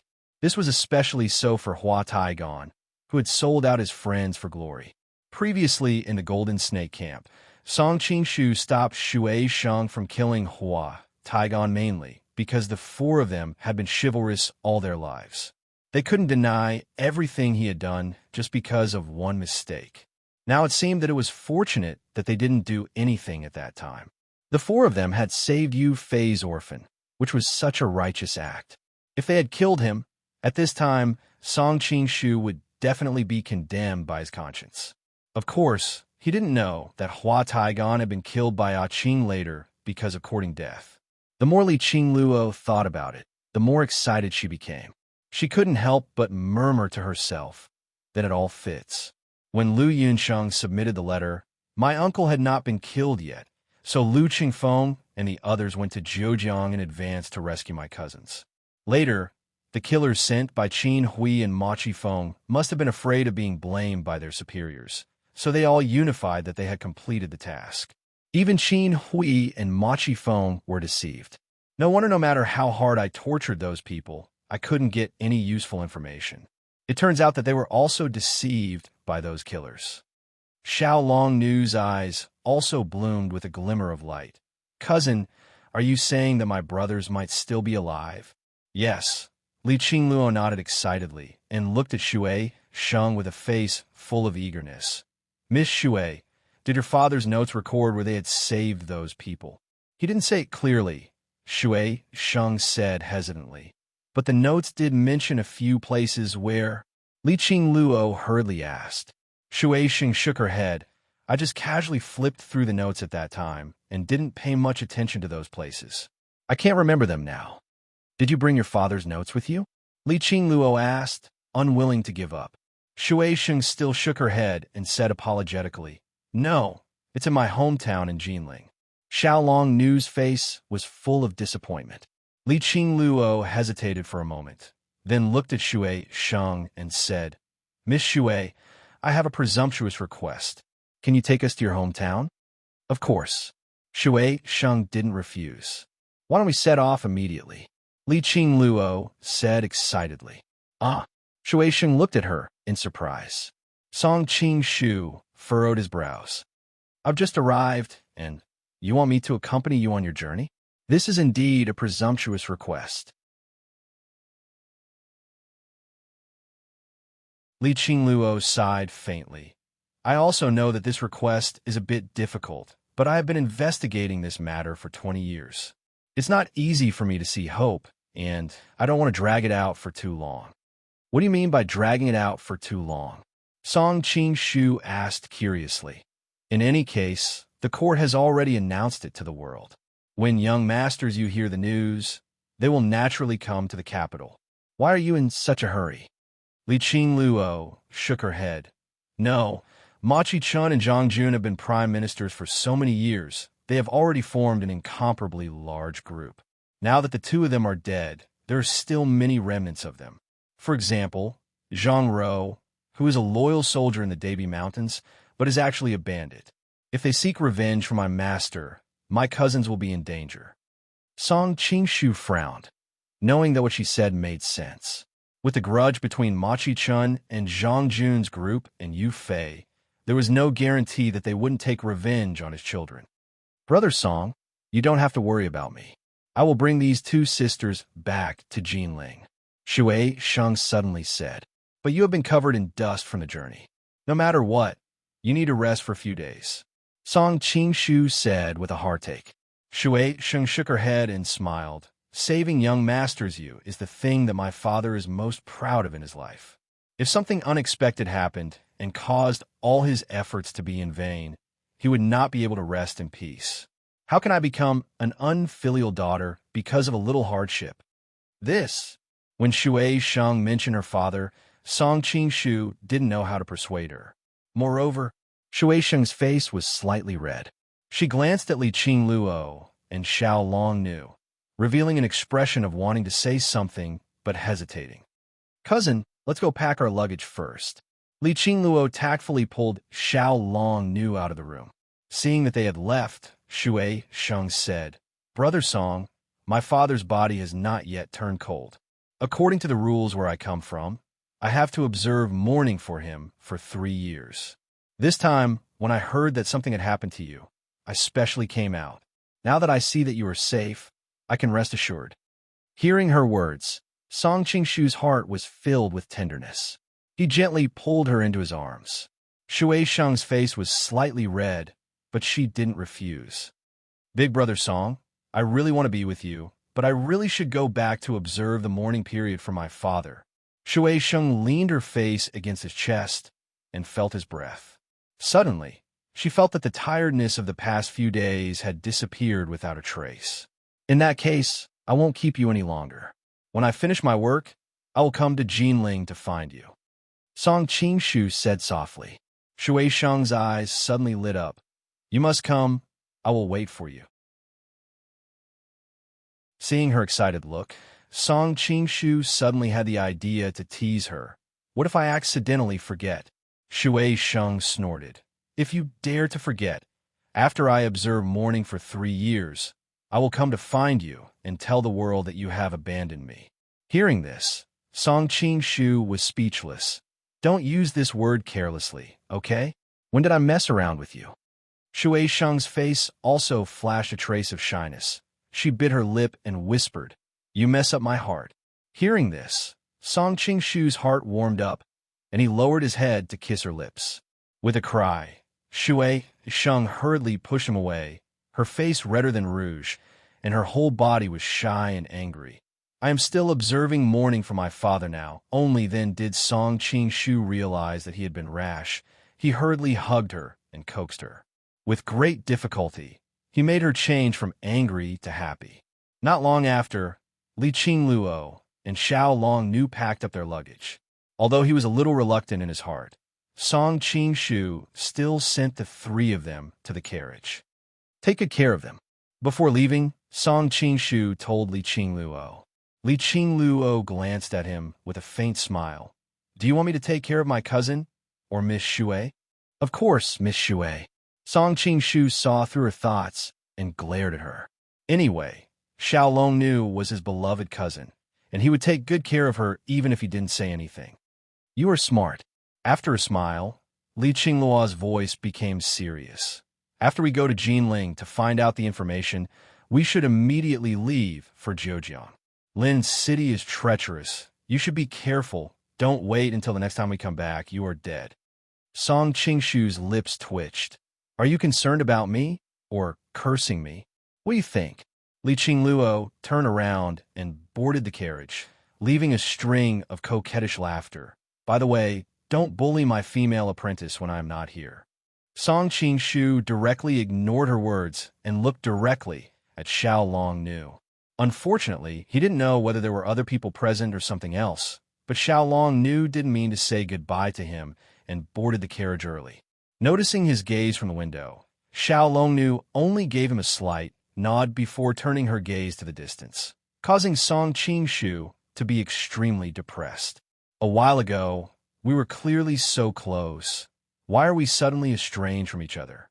Could it be that Li Qingluo, that witch, has said something bad about me in front of her? Unfortunately, until the outline of the carriage disappeared from his sight, he still couldn't figure out the answer. For the first time, he sighed. A woman's heart is like a needle at the bottom of the sea. Back to the room. Looking at the empty house, Song Qingshu suddenly felt a little sad. It was lively before, but in a short time, it was empty. You're tuning into the Warrior Lore YouTube channel. Don't forget to subscribe and join us on this journey to catch the most captivating stories.